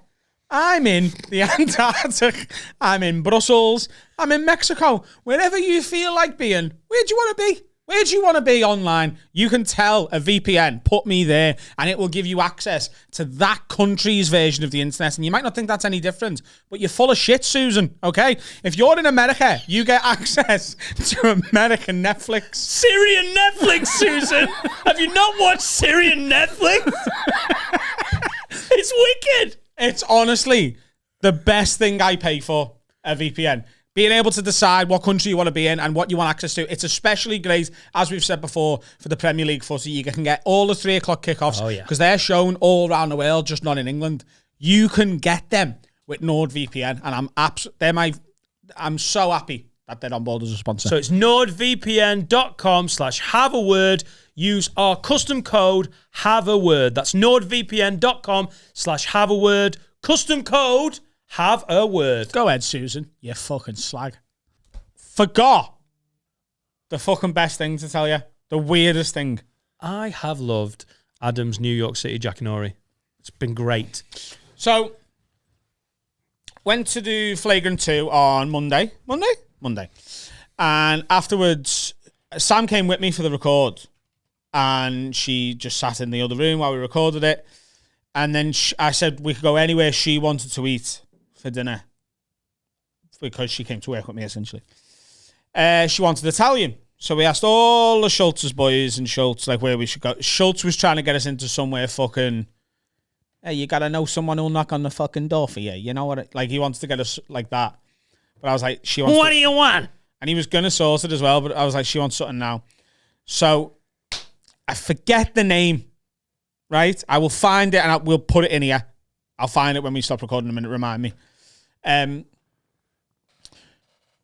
We decided to go to this place, right? Because we were going to go to there's a dive bar called Skinny Dennis, which is a country music dive bar. And they do alcoholic coffees, like frozen coffees. They were amazing. And on the way there, we wanted to do Italian food. So we go to this little Italian restaurant. Sounds so good. In Brooklyn, right? Because Vala Films, who does all of the film work for Schultz, was like, this is the place to go to. It's great. You should go here. So we walk in, checks vaccinations and ID, and comes to take our order. And then the waiter brought over a starter we hadn't ordered. And he's like, this is just something little extra from the kitchen. So this is... Russian Italian, was he? He was Croatian. All right. Right? So he goes... Fuck me. He goes, so they have the squid, you have this, the prawns, you have all of this, and a burrata, and it was just lovely, right? And as he put it down, he said something, I thought he'd said, this is for making me laugh at 3 o'clock in the morning. Right. Right? So he walks away and I went to Sam, did you just say, thanks for making me laugh at 3 o'clock in the morning? And Sam went, no, don't be fucking stupid. And I was like, maybe he was at the show the other night, the Comedy Cellar or something. She was like, whatever. You didn't say that. Just eat the thing. We're the only people in here. He's just being nice because companies want business. I was like, right, cool. So we ordered our mains. It's all amazing. Brings a dessert menu. And we were like, we're probably not going to have a dessert, to be honest with you. Sam will have a look at it because she's got a sweet tooth. And then we decided not to order it, but we ordered 2 espressos because we wanted to wake ourselves up because we were going out. He brings over the 2 espressos, 2 grappas, which is like a Italian alcohol thing. It's not particularly tasty. It's it was lovely. Oh, really? Every time I've had grappa, it's just harsh. And a huge dessert that we just hadn't ordered. And he goes, I just want you to keep putting out the content you put out. And I went, whoa. What are you talking about, mate? I went, what do you mean the content? And he goes, you're a comedian, right? I'm always watching everything you do. You do the thing with the bald guy. You Fuck off. And who is the red-haired guy? Paul Smith, right? What? So I went, no. And he goes, did the police really go to the comedy club to shut it down when there was nobody in there? Oh my God, right? The internet. So I went, this is fucking... Sam's head completely fell off, right? So I was like, are you fucking serious? He's like, I sit there at 3 o'clock in the morning, 4 o'clock in the morning. I just watch your videos. I found Paul first, then I found you, and I love it. You two for comedy for me. You are comedy for me. That's all I watch. Oh, shout out. Right? His name was Ivan. I was going to go full surname as well, but his name was Ivan. He was so sound. He gave us both a shot on the way out as well because he found out it was my birthday the next day. Sam threw up in the street in Brooklyn. That was cute. Hey! And I invited him to Gotham the next night. I was like, mate, because he sorted all that out for us. We only paid for what we ordered and not even all of that. Yeah. And I was like, yeah, I'm in town. I'm doing a set. And he was like, oh my God, I'm going to try and get off work. So I arranged his tickets for him. And he came to the show with his missus. Oh, quality. Yeah, but like that was weird for me.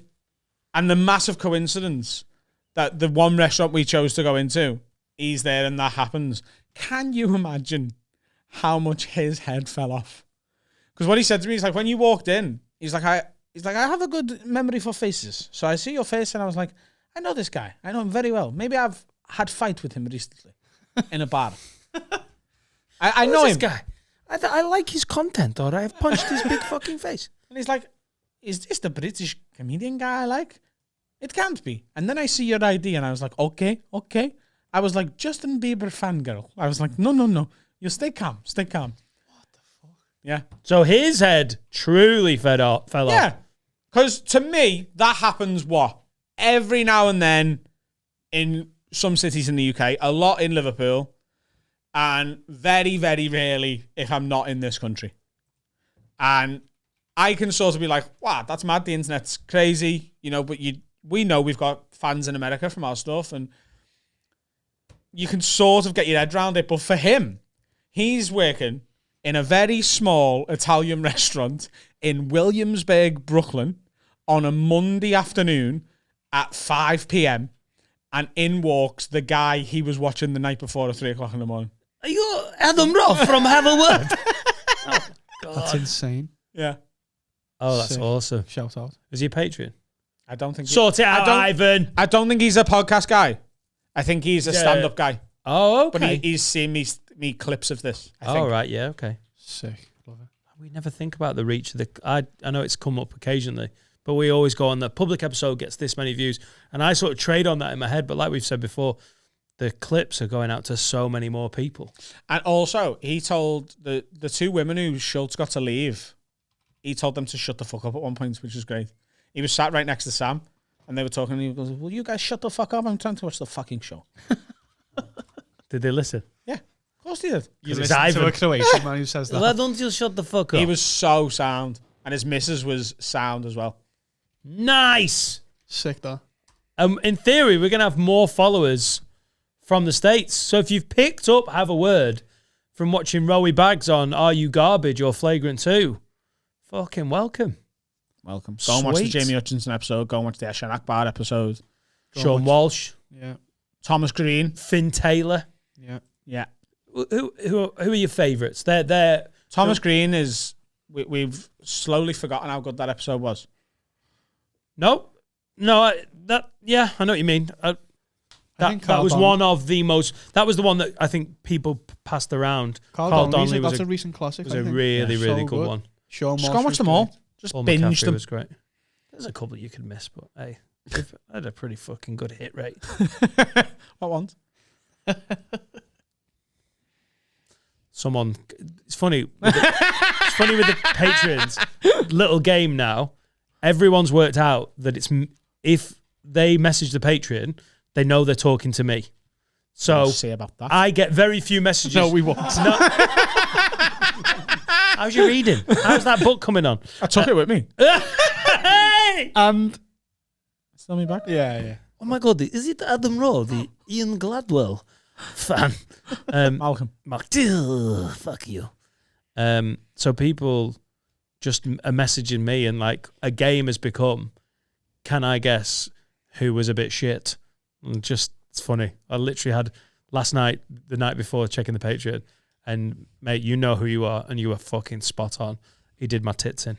So sign up to Patreon and find out. Everyone's got a name in their head. Do you know what I want to do? As well. Yeah. Oh no. Oh. That's the obvious one that everyone's been doing for ages. Oh, the other one. This was much more astute. I know what you mean. I've gone, did he fucking piss you off, Dan? And I'm like, yes, a little. Genuinely, I loved 98% of the people we've had on that couch. It's been fucking brilliant. There's just occasional that you're like, yeah, fine.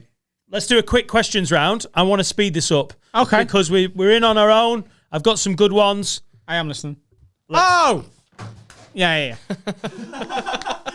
Rachel Patterson says, Wagwaggles, if you could have any other career outside of being famous, what would you do? I.e. a mundane, regular job. Tesco, warehouse, sawmill, factory, admin, dentist, doctor. What would you do? Loving the podcast. As always, keep up the good work. Maybe this year will be the year you hit 100,000 Patreons. Rachel, I would love a bit of that cocaine that you just sniffed before you emailed. So it's a question we've had way back in the day, but the pod's taken away. You can't do stand-up anymore. You've just got to get a job.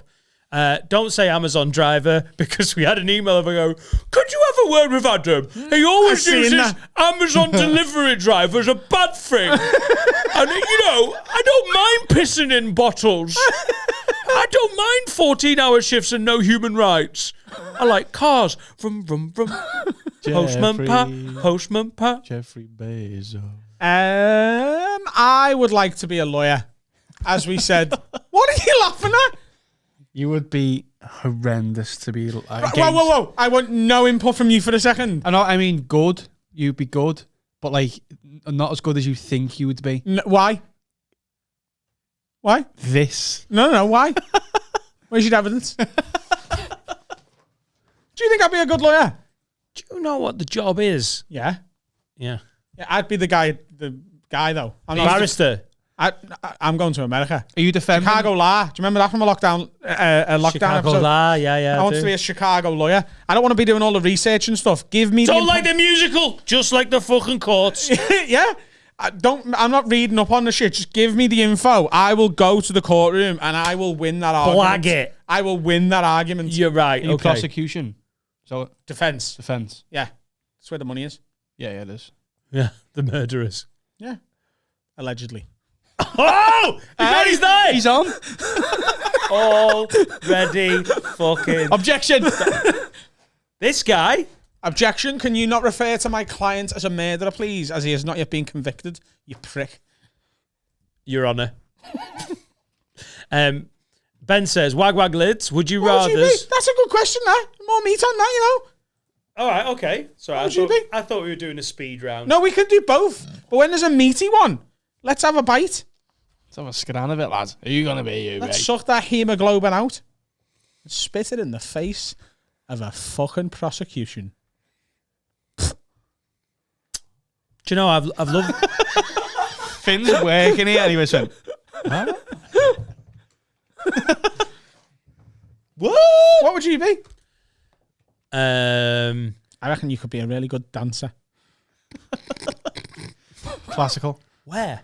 Uh-huh. Where? The Royal Ballet. The Royal Ballet. That's exactly what I That thought. would be a weird move late in life, wouldn't it? Well, You've heard about Dan Nightingale from Preston. You do look like Well, would you rather be in the Royal Ballet or would you rather be a scummy piece of shit Amazon driver?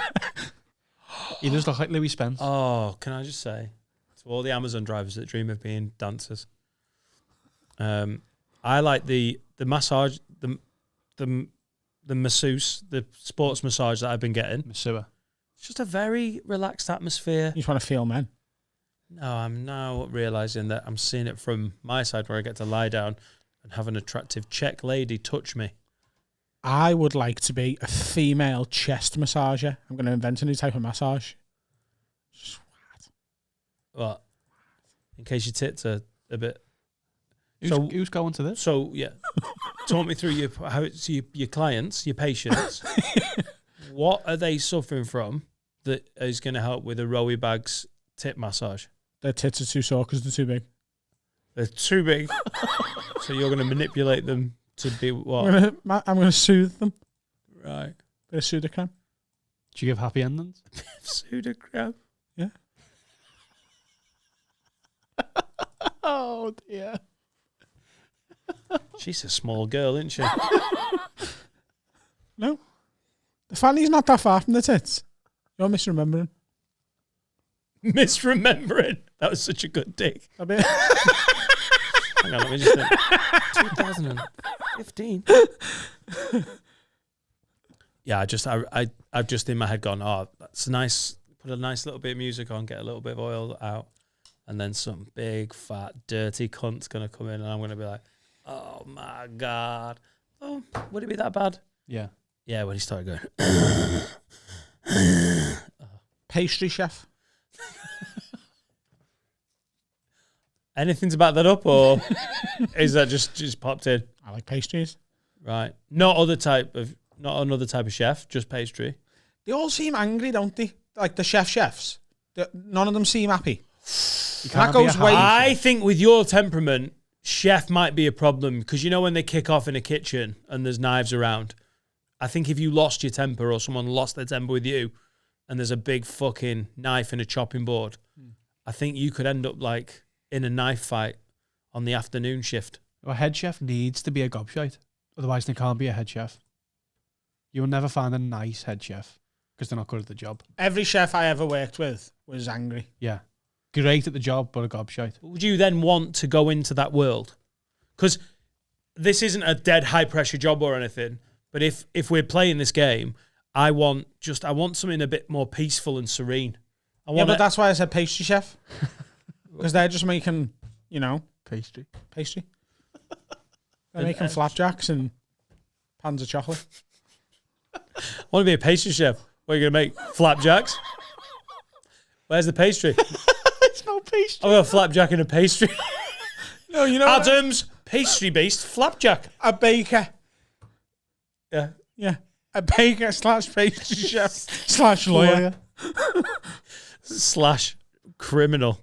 Why would that be a criminal? I could see you just money laundering straight away. Yeah, that'd be a speakeasy. How many flapjacks you want, lad? Yeah, you're already on to me. You'd be a good detective. I'd be my own lawyer. I put it to you, Your Honour, that bakery is fucking real. And that my property in Florida is legit. Starting to think something not with members of the public. I think take them out. That'd be good. I don't want customers. Sniper. I don't have to do... People are such unholy cunts when they're like, I am the customer. I don't want to be that. I don't want to be touching that. You'd make a great civil servant. Just in the office. I really fucking hate you sometimes. It's such a dick. Ben, wag lids. Would you rather A, be a police community support officer, Nope. plastic busy on the streets of Liverpool, or B, work as a carer in an end-of-life hospice? End-of-life hospice. Yeah, you get to know all the old bitches and then they give you some money. All right. Just worm your way into the will. If they want. Oh, love, I'd like a happy ending. You're telling me you work in a hospice and little Ethel is like, I want one last cum, and you're not going to help her out? It was so... Oh, it's one of those headphones moments where I wish I wasn't wearing them. If she Poor asks old really Ethel. nicely, do you want me to role play her? Right, I'm Ethel. All right there, girl. No, you're you. Mother Teresa. Oh, I thought I was you.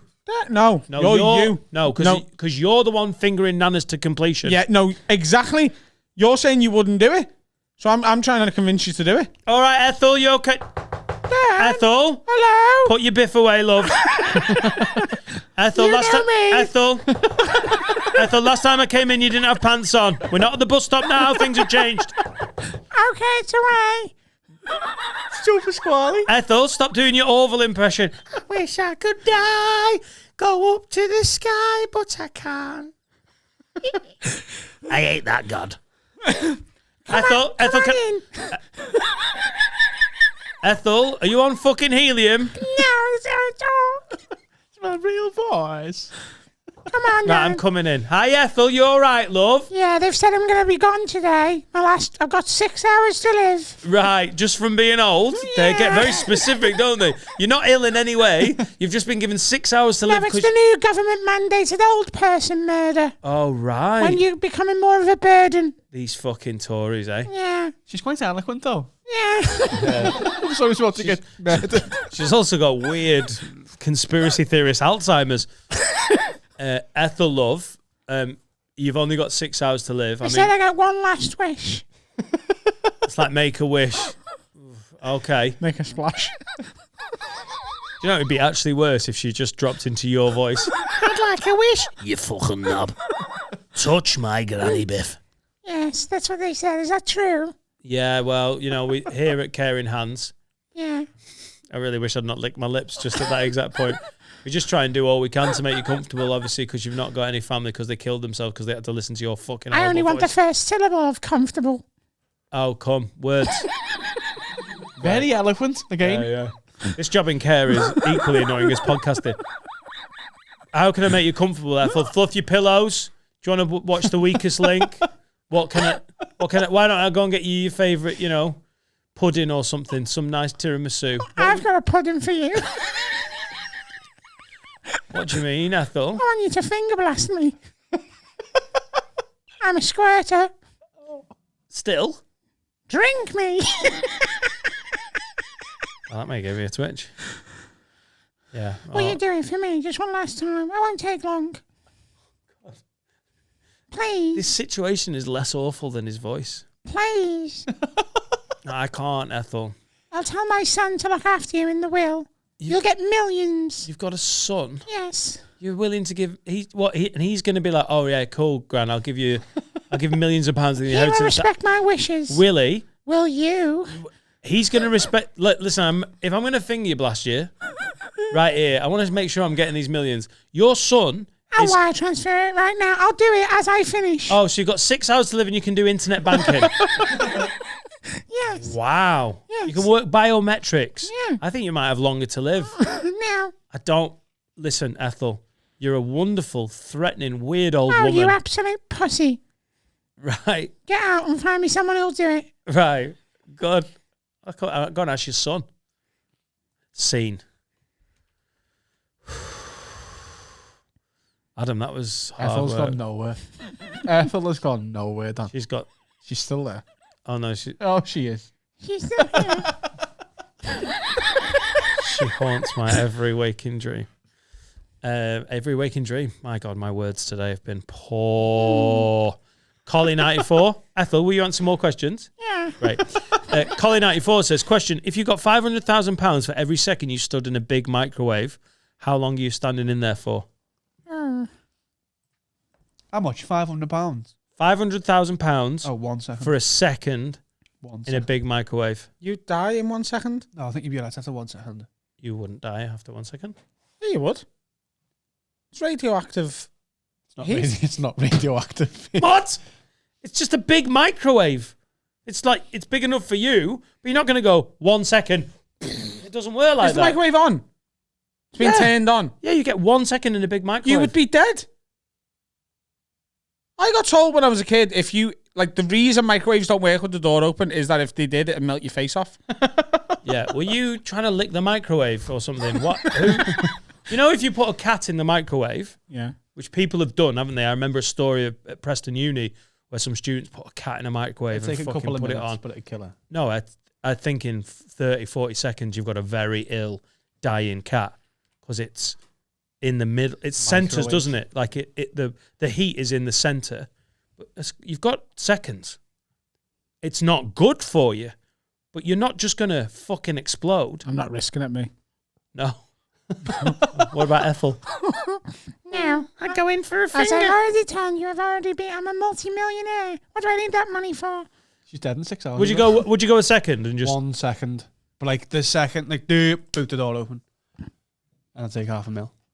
Nice one. And I'd be like, what kind of fucking place is this? Yeah.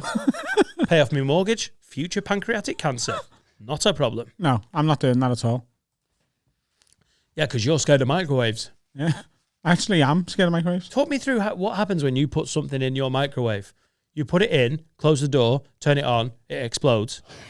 No, because I think you've got a faulty microwave. No, it's not humans I'm putting in the microwave, is it?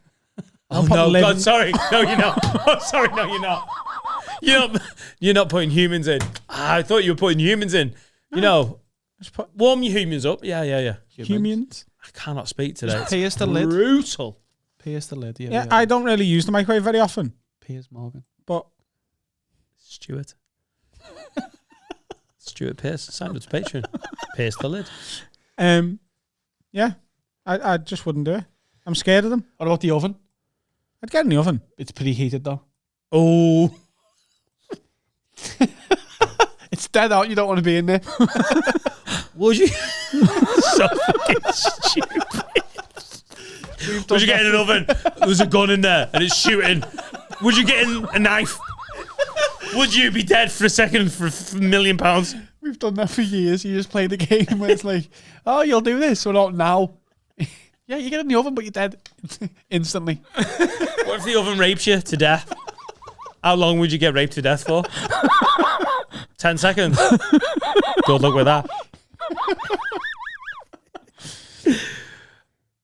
Surely if you're getting raped to death. Yeah, but you want it to be quick. No, you want it to be dead long so that you're still alive. As long as you're getting raped to death, you're still alive. As soon as it's finished, you've been raped to death and you're dead. So 75 years, please. Rape me to death. For 75 years? Yeah. That's what the tax system does.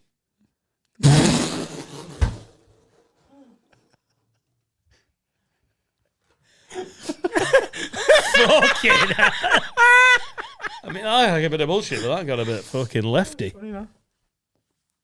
Sounding like Jeff Norcott. All right, lads, I'm a new patron. I'm very much enjoying the nonsense. Well, you will have enjoyed today. Would you rather have your face permanently frozen in your cum face or lose a foot? That's from Paul. Cum face? No, mine's not like... I think mine's very... You've never seen her? I have. How? Sex on a bed with a mirror on the ceiling. Yeah. You were on top and then went...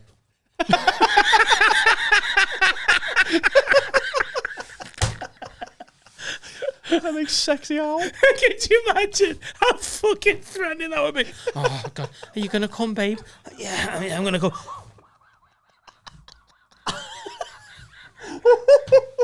Just having a look.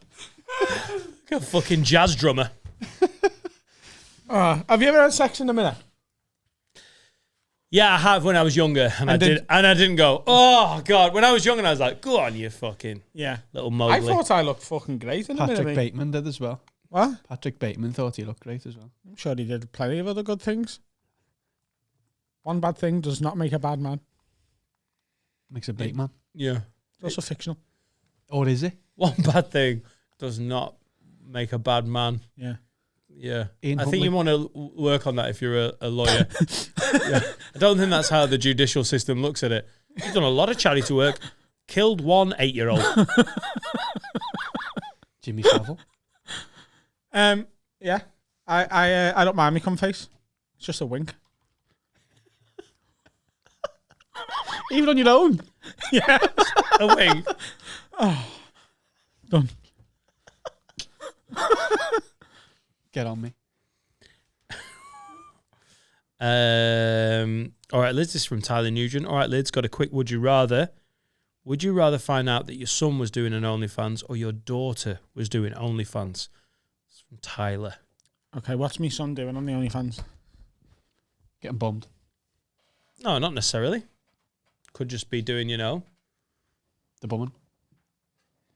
could just be like I actually wanking off and being like, I oh, think- I'm so gay, I love it. But then, by the time I have kids, I think this will be a lot less taboo than it already is, because it's already a lot less taboo than it was 2 years ago, isn't it?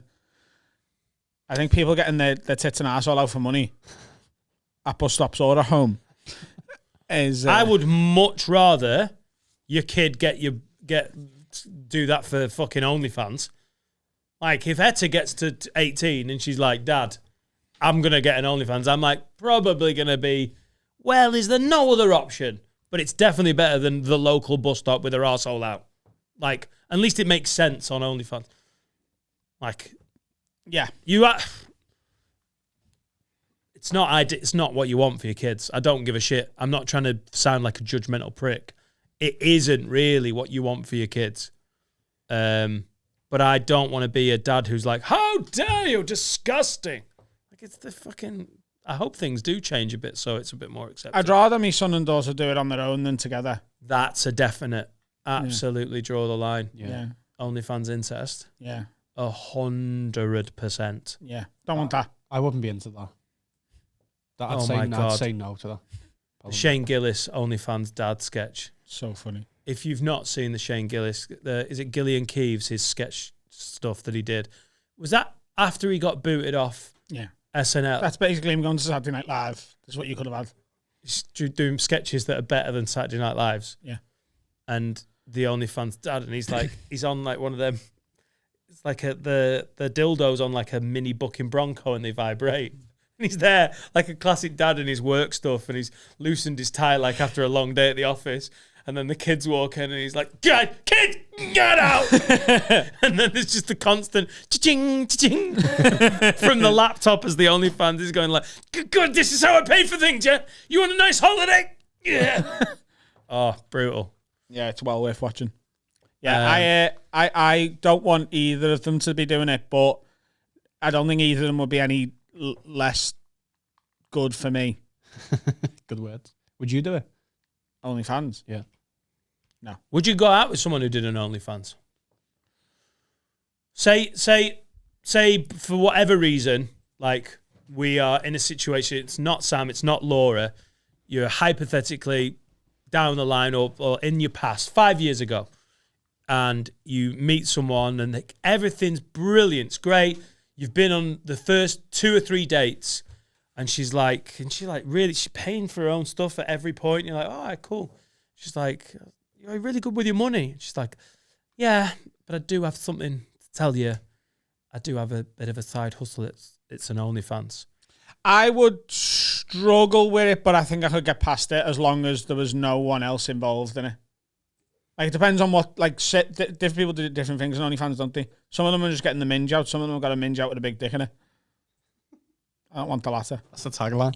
Yeah. That's the advert. Have you seen the advert for OnlyFans? Loads of people doing different things. You know? Minge out, dick in minge. Ethel's old wrinkly puss. Oh. I wonder who the oldest OnlyFans is. I bet you she's got loads of money. Or he. It's probably not Grandad fucking Derek, is it? You'd watch. Find out the number one creator on OnlyFans is. The number one. Well, there's that famous... Would you ever subscribe to one if you were single, do you reckon? I've thought about it. Have you? Not really, but like, because I like amateur porn, so there is something about that, like, it's more real, isn't it? The plasticky porn stars does nothing for me. Black China. Black China, who was going out with Rob Kardashian, Yes. has got an OnlyFans. Yes, she has earned apparently $20 million. Oh, yeah. Oh, sorry. Yeah, but what's that in pounds? She receives that good? She receives that monthly. Sorry. I'm sorry, what? She receives $20 million a month from the website. I would do one, mate. Etta and Jack can both go on there then. Fucking, let's do it. We'll film it at the bus stop. Bus stop bumholes. If Patreon, and God bless Patreon and all of the gods of Patreon, if it went bust and we were fucked, would we move this to OnlyFans? Finn?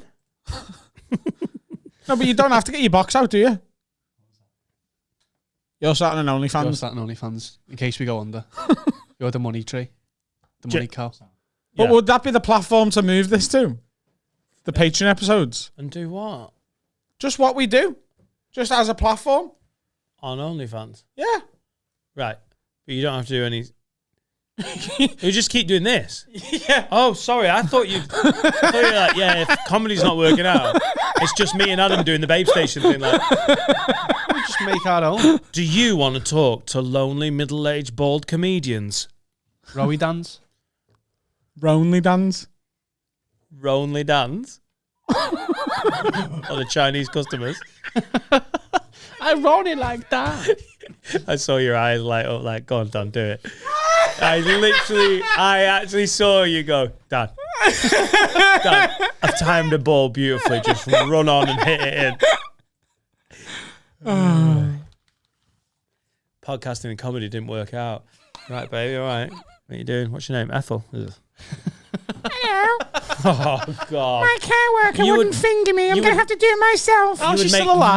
minus 20 million. You should have expired by now, Ethel. That's a bit rude. Gushed yourself I to paid death. my phone bill. You're going to talk to me whether you like it or not. Oh. Tell me what you do to me. Minus 20 Tell million me what you do to me. a month. Tell me what you do to me. Put a pillow over your fucking I head rang you here. until you're not struggling I anymore. rang you here. I know. This is the service I do. It's a weird niche. Old women who want to imagine. No, this is you rang me. This is what we offer. Yes, Ethel, you weird old cunt. Die, Ethel. Die. Talk about my pussy. I don't want to go to Switzerland. End it. Your son wants it. I want it.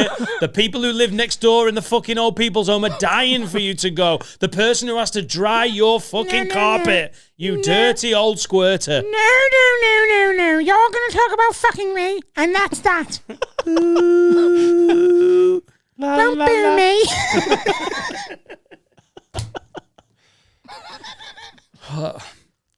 And that's all the questions. Thanks for asking them.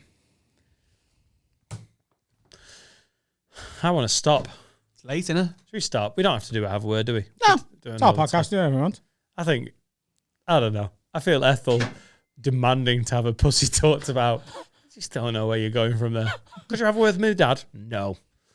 Ladies and gentlemen, it's a pleasure to be back. I did 2 podcasts while I was in America, Flagrant 2 and Are You Garbage. They're both on YouTube. They're both very, very good, and I would appreciate you both going to watch them, because you will enjoy them. They were great. It's not like we had 2 fans. I appreciate you both going to watch them. All 2 of you.